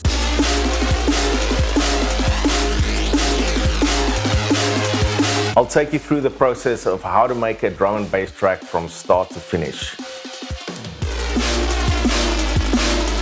We'll be working on mean sounding snares, nasty bass, risers, impacts, and everything in between. Finally, there will be arrangement, mixing, and mastering.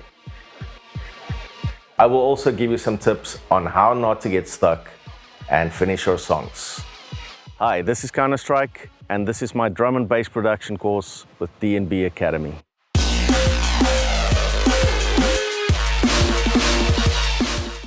Do you mix in mono? What's your perspective about that? I I tend to mix some elements in mono. I don't, re-mono every single sound and then change its stereo field afterwards by, using wideners or delay or something like that. I do that with sounds where the stereo image just sounds messy and it's kind of all over the place. Those sounds I usually mono and then re-stereo them. I do mix my drums pretty much in mono, especially the kick, snare very narrow, especially the punchy attack part, the transient part. That's always mono. Hi-hats kind of slightly wider than the kick and the snare, and then as I said, my mids a bit wider, sub obviously completely mono. Mids a little bit wider from like 100 hertz and up, or I would say 300 hertz and up, because I actually have an imager that makes everything below 300 hertz mono on the mids and then widen up from there. And then my other sounds kind of like much wider. Okay, have you tried any other DAWs outside of Cubase? What is your philosophy about choosing DAWs? So I've always used Cubase. I've used it since, that was in 1990. No, I lie. Actually, I started off with a tracker called Fast Tracker. That was because, we couldn't afford, or I couldn't afford a sampler at that point. My friend had a tracker program and he was like, try this out. So in the beginning, I used the tracker. But of course, the sound quality wasn't the greatest. Then we got hold of Cubase and started using that in 1998. And then like bouncing tracks out of the tracker and mixing it in Cubase, because at that point, Cubase was basically just either you could play MIDI instruments off of it, like outboard gear, hardware instruments, or you could use audio files with like minimal effects, basically, reverb here and there or whatever, but at least you could kind of sequence samples. So used that. Also used Reason when it first came out. Rewired first used Reason by itself, but the sound engine wasn't the greatest, so rewired that into Cubase. And then other than that, I've played around with Ableton and Bitwig and Fruity Loops, but I've used Cubase for so long that and I really like the sound engine. I think, for me anyways, I think it has the best sounding sound engine, so that's kind of what I stick with. I like the fact that they have a great library that comes with it now. And really like the instruments as well. So I'm happy with Cubase.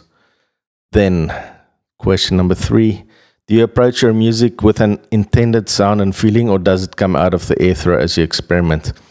I usually, when I make a tune, I have kind of no real idea, where it's gonna go. Usually my songs are, not melodic, so they're quite dissonant.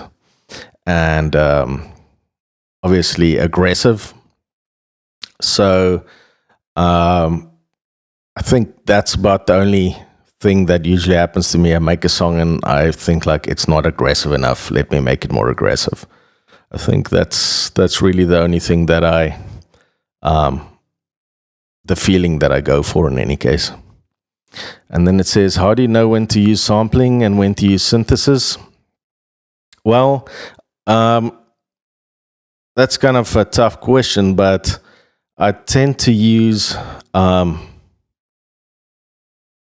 don't really think about it, to be honest with you. Like, obviously when you want, really complicated, organic sounding, atmosphere, it's going to be really hard to achieve with synthesis, although it's totally possible. But if you want like a grimy kind of like noisy sample, obviously you're going to go with a sample.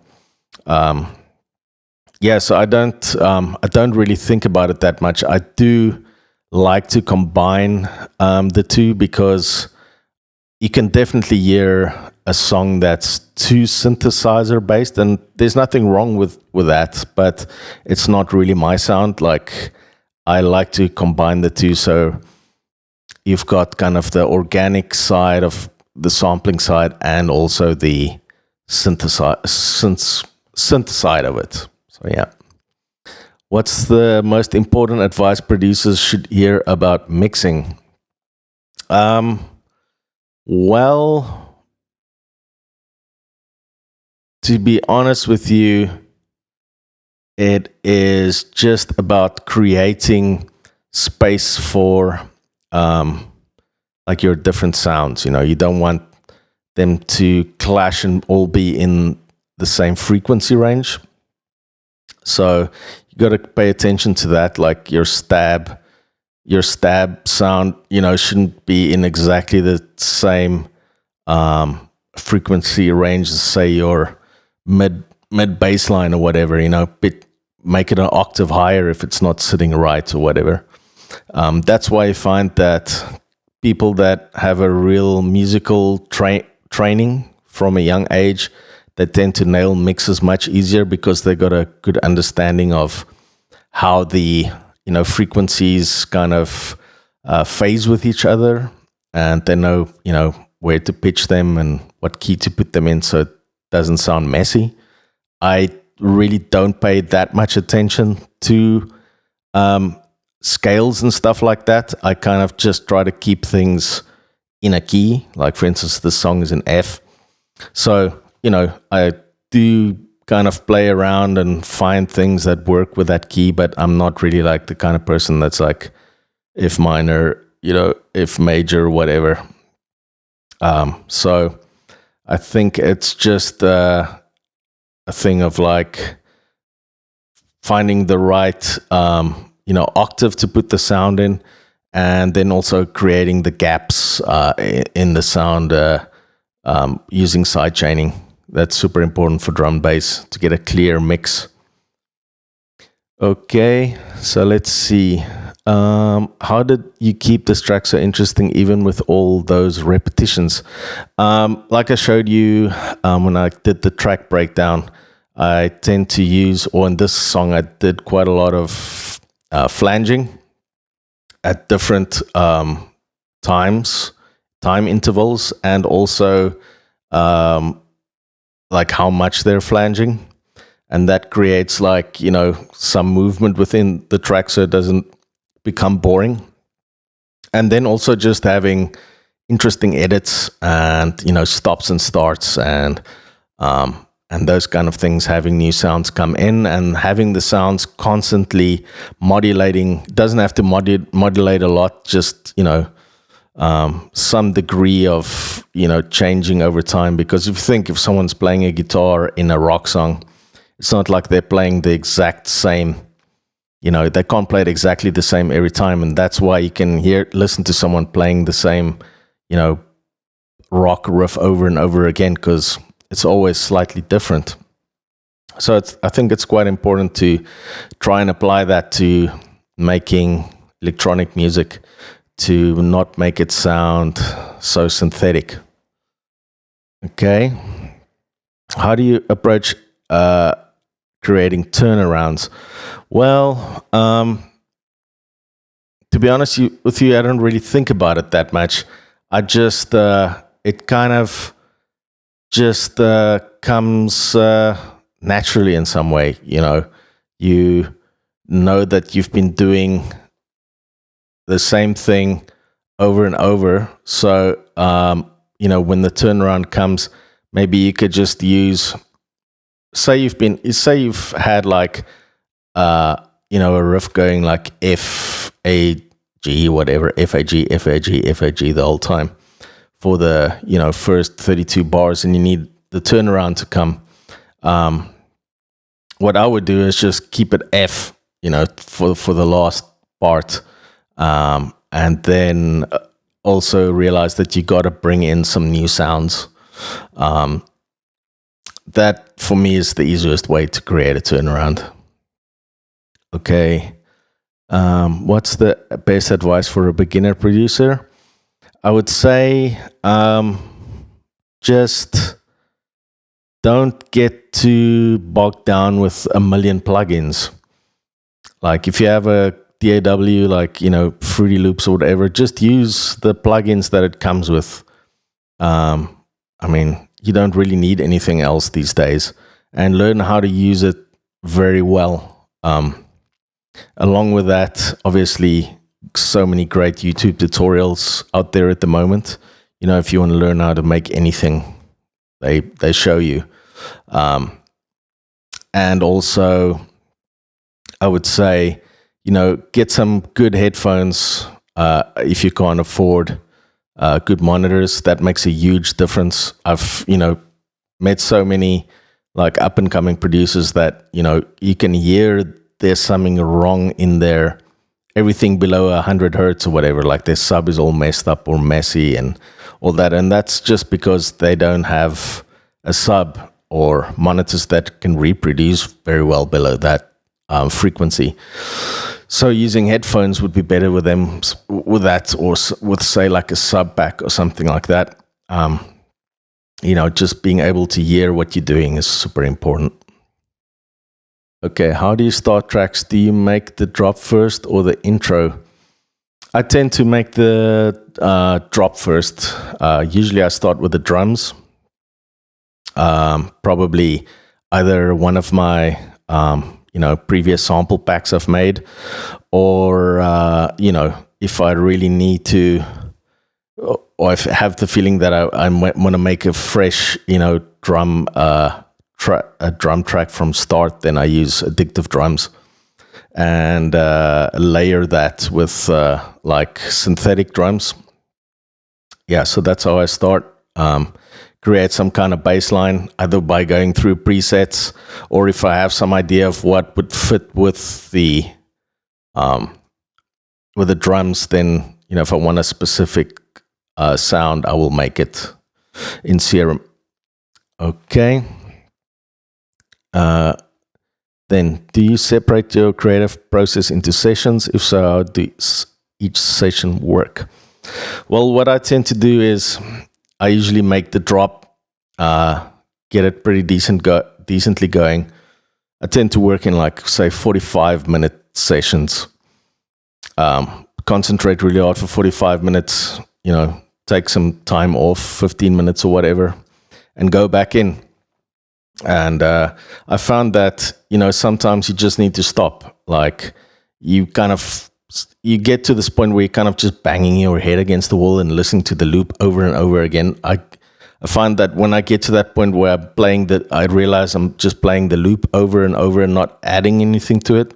It's probably time to take a break and I, go outside and do something else for the rest of the day or whatever. Come back the next day and with fresh ears, and usually I'm able to think about it logically again and kind of move along. Let's see here. How do you master your tracks? Can you break down the mastering chain? Now, I showed you earlier. I kind of have it all kind of pre-mastered in some way. As I said, the only thing I usually have on the master is a clipper. So everything is mixed in the right way with all the EQ and everything right, and just pushed through there, through groups and sidechaining and all that. Okay. How long have you been producing, and how have you managed to keep yourself motivated and consistent for so long? I think drum and bass I started producing in like 1998 or 1997. It's a bit tough for me to say. So that's a good 23 years or so. And yeah, I've mostly only been producing drum and bass, and that's the thing I still enjoy producing the most. I've tried a couple of other things. I made dubstep for a while and some techno here and there, but that's the thing I still consistently come back to and I really enjoy doing. So that's kind of what I focus on. And yeah, I've been through hard times with drum and bass, where I seriously just wanted to quit and stop because I just, it was like tapping water from a rock or something. But then at some point, I started to realize that, I was just taking it too seriously, to be honest, and being too worried to sound like, whoever's big at the moment or whatever. And as soon as I stopped doing that and just do my own thing and, focus on the kind of music that I enjoy, I stopped, being depressed about it or whatever, and just enjoyed the process of making beats and having fun. Next one. How do you approach making build-ups? I've always wondered how to create a good transition between intro and drop without a build-up. Any advice for that? Well, I kind of always create a good transition between intro and drop without a build-up. I always use build-ups. I love them. I've always loved them. Like, when I was going to raves, in the early 90s and whatever, those were my favorite parts of the songs, when there was the breakdown and then the insane build-ups, like the stuff like Josh Wink used to do, like I Am Ready and all that kind of stuff. So I tend to, have the kicks in there and the insane risers.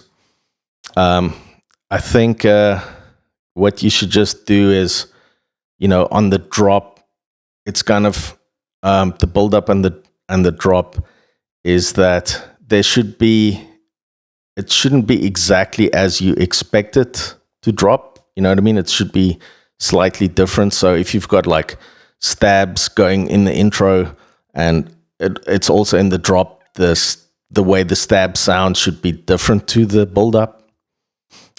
So that you kind of surprise the listener, but you also don't disappoint them at the same time. It's kind of hard to describe. I don't know. But I tend to, have, compared to the intro in the like breakdown and build up section, I usually put like a different atmosphere in that section so that, you kind of realize that the intro is over and we're getting ready for the build up and the drop. So yeah, that's the way I do it.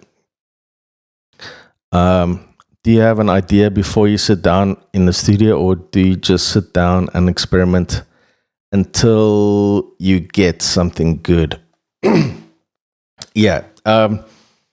Usually I just sit down and mess around, to be honest with you. I mean, my ideas usually come together pretty quickly, and then I get into it, usually almost make an entire song, and then I listen back to it and I'm like, this is shitty. And then I start like messing around with that and end up making a completely different song that sounds really good. So, it's not always that way. I mean, sometimes I do make songs and just finish them, but I find that a lot of the time, I go out and play a song and I like play it and I'm like, no, man, this is not, that was too quick. It's not working. And then I go back and change it into something good. Okay. What's your best advice for writer's block? Just take a break, and that's the best thing you can do. Even if you have to take a break for a month, after a month, you'll be so happy to be back in the studio that, the writer's block will be gone. I think the worst thing you can do is if just to bump your head against the wall nonstop because, you're upsetting yourself. You are probably not going to come up with good material because you're not feeling the vibe. So yeah, I usually just take a break. I mean, a day or two, and then usually I'm fine when I come back. I mean, there has been times where I had to take a break for longer periods of time, but just switch it all off and just forget about music and drum and bass and everything for a while. Focus on something else in your life, and before you know it, that little itching in the back of your mind will come back, and it will be like, yo, let's make some beats, and you'll be back into it. Okay, if you only had to pick 5 plugins, what would they be? I would definitely say this one over here, M compressor. Like I said earlier, super fast attack, super fast release, and also it ducks 100% if you wanted to duck. That is my main weapon of choice. I can't do without, a stereo imager. I just use the Cubase one, and yeah, it's got a couple of bands, so you can get the sound, the stereo imaging right in different bands if you need to be. I don't usually do that with sounds. Usually I just use like one that kind of does the entire frequency band at once. But from time to time you do hear some sounds that are kind of like out there in the tops and you need to bring it down the stereo width or whatever. That one, I cannot be without a ping pong delay. It's always been like one of my favorite things to use. I just use the simple one in Cubase. It's really nice. Then obviously I cannot do without camel fat. I used to hate camel fat for the longest period of time.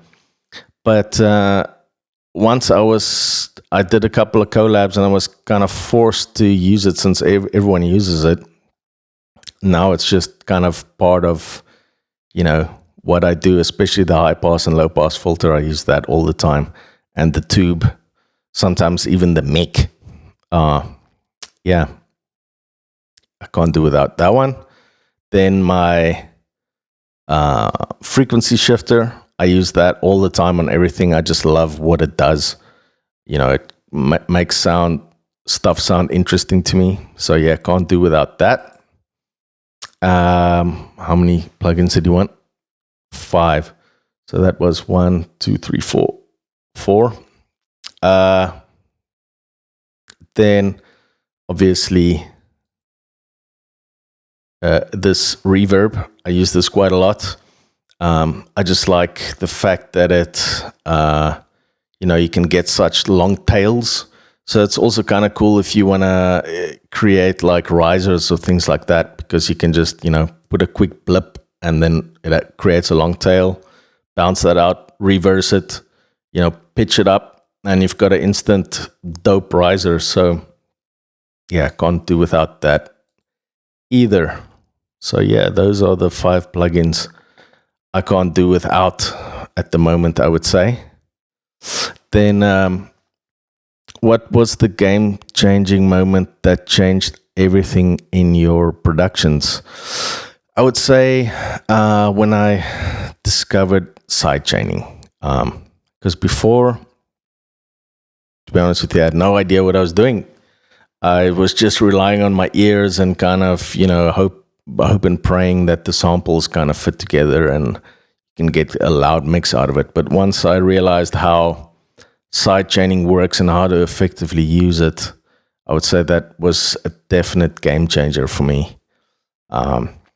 Get my songs nice and loud and create interesting rhythmic effects that fit with the song.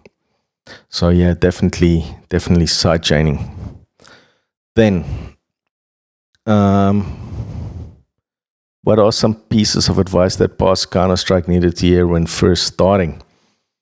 Probably not to, try and rush things, because I think within probably 1 year of production, I thought I was ready. I mean, nowadays it's totally possible because there's so many great tutorials and, production classes and stuff like that online that it's totally possible to be ready in a year. But when I started, we didn't have a clue, what was going on. We were sitting in Cape Town with really shitty dial-up internet. And, maybe like someone had a Future Music magazine here and there. Sometimes there was like some feature on drum and bass, but, there was no real resources to find out how to produce drum and bass. So yeah, probably after a year, I was like, yeah, I'm ready to send out my demos, and sent them out to a whole lot of labels, and getting overly excited. Of course, it sounded like shit, so never got any reply about that. But yeah, I think it definitely minimized my chances the next time I sent out those demos, because people could have been like, oh yeah, this dude sent me that demo a year ago and it sounded like shit. Probably still does. So yeah, I think just, if I had just taken my time a little bit more and not, rushed it so much in the beginning, it probably would have been a good idea. All right. How do you decide when a track is done or when it's time to throw it away and move on? Usually a track is done for me when I can't stand listening to it anymore, and I've listened through it countless times and everything seems to be sitting the right way. I've played it a bunch of times. I've played it out. It works when I'm playing it out, and it seems to be doing all right. Usually I know it's done. These days I don't tend to throw out tracks so much. Usually what I do is, if it's not working after a certain period of time, I shelf it, and then I'll work on another track. Maybe finish it, and another one, and then one day I'm like, oh yeah, I still have that track that I never finished, and I'll open that up, maybe either bounce all the risers and stuff from it, or I'll just start a completely new drop from it using the same drums and the same bass line, or maybe change the bass line, keep the drums, and just make a new track out of it. And usually that ends up being usable. These days I've thrown out very few tracks. I went through a period where I was trying to write a track a week, and if it's not done by the Friday, I throw it out. And it came out. I got a couple of good tracks done that way. But yeah, nowadays I tend to, rather than trying to force myself to finish a track a week, I don't rush it. You know what I mean? Like, I take my time and rather come back later, listen to it again, and yeah, working on some more. All right. Have any advice on making bass lines fit together? Yeah, a good thing that you can do is, like, I've got all my mids are going through like one group, and what you can do is add some sidechain compression from the kick, so it kind of slightly or a lot sidechains the mids, and then even if you have like two different bass line sounds, because of the rhythmic movement of the kick, it sounds like they fit together in some way. Another thing you can do, of course, is run them both through some kind of saturation, or here I'm going through tube. Sometimes I run like both the bassline sounds through something like trash, distort them quite a lot, then they get a similar sound. And just like listening, I mean, like, you don't want your two bass lines to have completely different frequency characteristics. So I try to, if the one has too much high end, I turn it down a bit, get them sitting similar in a EQ space. That works pretty well. Yeah, I think that's more or less what I use. Favorite go-to saturator and favorite go-to stereo widener. Yeah, I would say definitely old Camel Fat Year. Just the tube. I don't use a lot of it, just a little bit. And then, of course, trash. I mean, trash is great because you've got so many options and you can do so many things with it in terms of saturation, distortion, and everything else. From time to time, I also just use the saturation in Cubase. It's got pretty good, decent saturation, I would say. Then the stereo widener, like I showed you, I just use the Cubase one, either this one, or then I use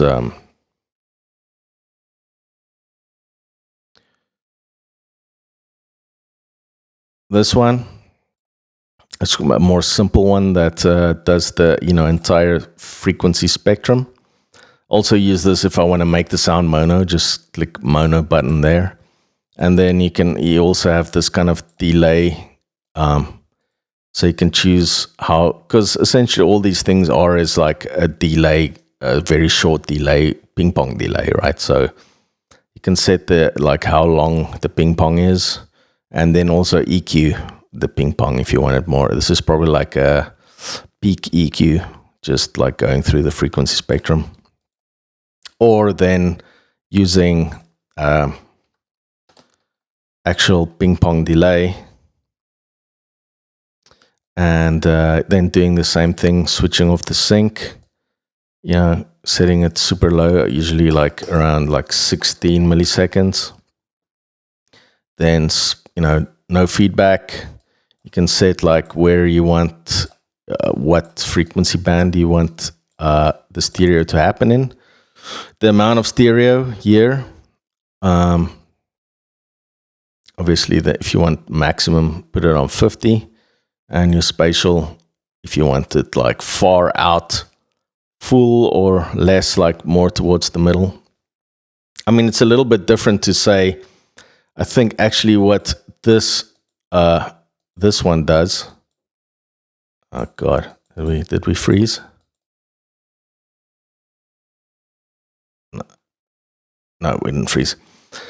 The difference between the ping pong and like some stereo thing, like plugins that make stuff more stereo, is that the ping pong delay actually, it just keeps a certain part in the phase that creates stereo. It like just goes like there or there, while the other plugins tends to have it phased so that it's all kind of more colored all over the place. You can do it either way, depending on like how full you want it to sound. So yeah, that's the way I do my widening. How much % of your track sees the light of day?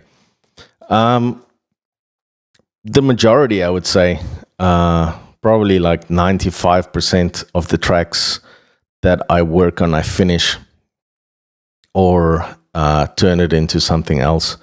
So yeah, very little tracks wasted nowadays. I mean, in the beginning it was different. Like when I first started, obviously I made hundreds and hundreds of tracks that were just horrible, until I kind of, started getting my first release and getting better, understanding what people want and what works on the dance floor and stuff like that.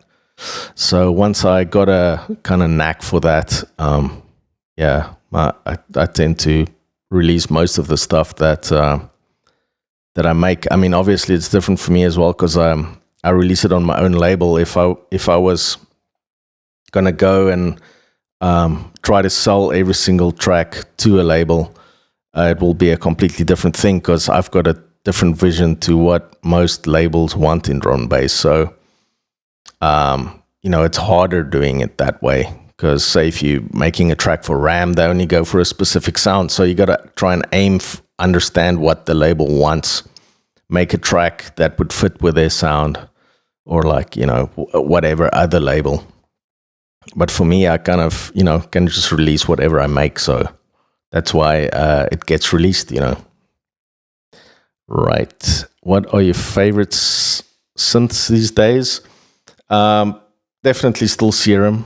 I use it a lot. I just know how to make sounds on it really quickly, and can get it sounding really grimy quite quickly. So yeah, still with the old Serum. Then I use like the Cubase Groove thingy quite a lot. What's it called again? Groove Agent. Yeah, Groove Agent. I use that quite a lot because these days, it's got really nice like kits and stuff. So, you know, if you want, I don't know, quick hi-hats or, you know, whatever, it sounds pretty decent. Like, and like smash a OTT over that, and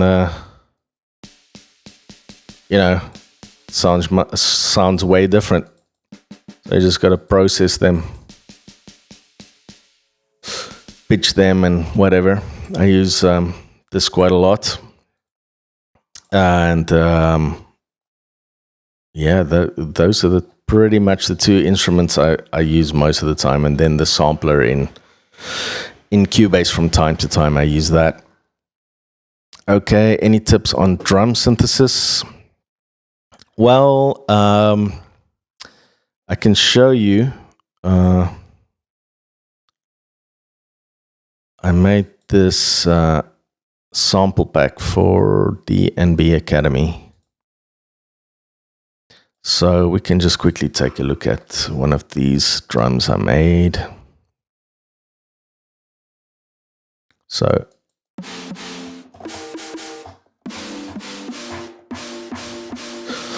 yeah, the way I make, like, say, a snare,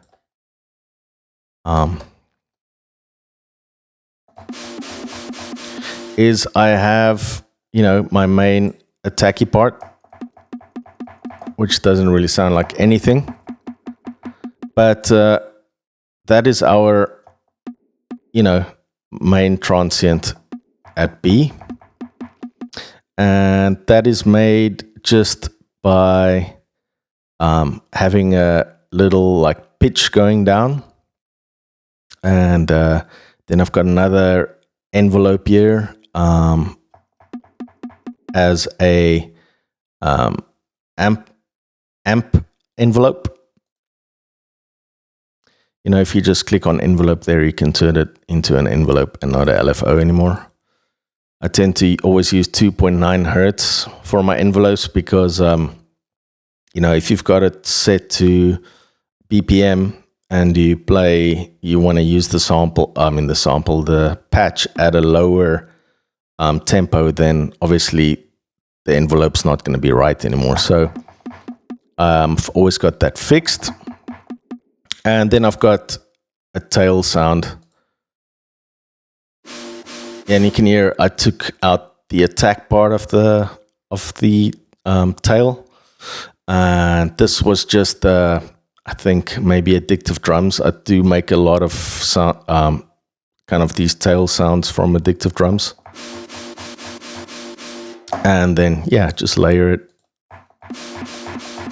together. They sound like something, and I've got this, you know, going through distortion. Quite important for my style of drums. And then I've got it set up so that, you know, if you want to play them higher, the tail and the attack part plays at the same time. So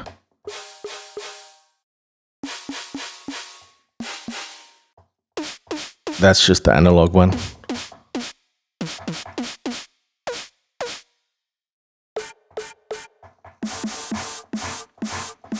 And yeah, that's the way I do it, combining like the attack part, making that you know, synth, and then the tail part or the other part. I usually either use white noise or use a tail that I made from some kind of analog acoustic drum set. Okay, so what Vox and Ghost band settings do you use? Mainly, what slope are you looking at? Yeah, so I showed you that earlier, but yeah, so my settings is this. My range low is -72, and then my slope settings is 1. I know people use this completely different than me, but I've just always used it that way. So I think it doesn't really matter how you've got it set up. It's just knowing what you're looking at. So using it a lot, seeing how sounds react to the way you have it set up, and knowing what a track should look like when you're using it. I think that those are the two most important things to remember when you're using a spectrum analyzer. And then, of course, you can pick up when there's rumble in the low end, and if you're playing like a mid kind of sound and there's too much rumble going off, you can roll that off, or you can discover all sorts of things that are wrong, especially also in the high end. If there's too much high end or crazy peaks, you can EQ them out, whatever. Do you try and keep the dynamics of your bass sounds and reeses when you are processing them, or you not mind limiting them to a sausage? I do keep some of the dynamics because I don't really use a limiter on my mids, but because they are so distorted, they are quite sausaged.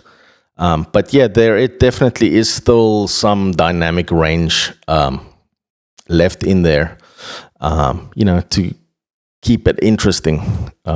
Otherwise, if everything's squashed to a sausage, it's going to be uninteresting to the ear, I think. I mean, although some people do that and they make really interesting music, I think leaving, a little bit of dynamics is a good thing.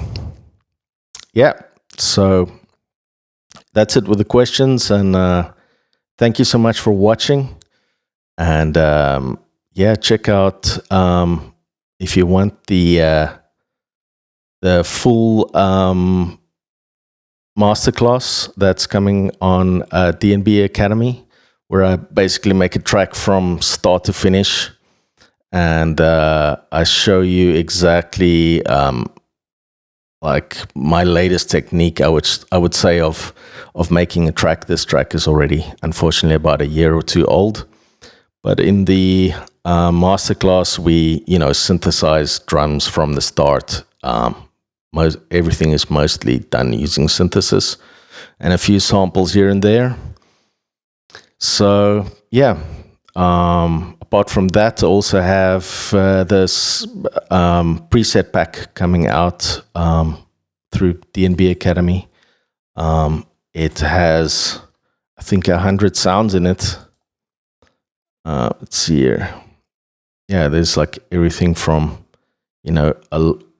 alarm sounds, atmospheres, bass sounds, kicks, pads, hats, everything, rises, stabs, loops, everything is in there. So check it out. Thanks for watching, and catch you around sometime. Cheers.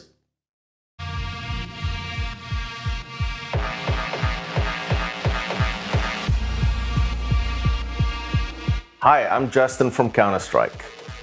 Been DJing drum and bass for 26 years and producing drum and bass for 23 years.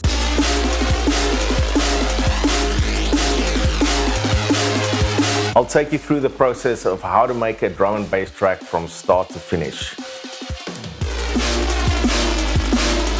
We'll be working on mean sounding snares, nasty bass, risers, impacts, and everything in between. Finally, there will be arrangement, mixing, and mastering. I will also give you some tips on how not to get stuck and finish your songs. Hi, this is Counterstrike, and this is my drum and bass production course with DNB Academy.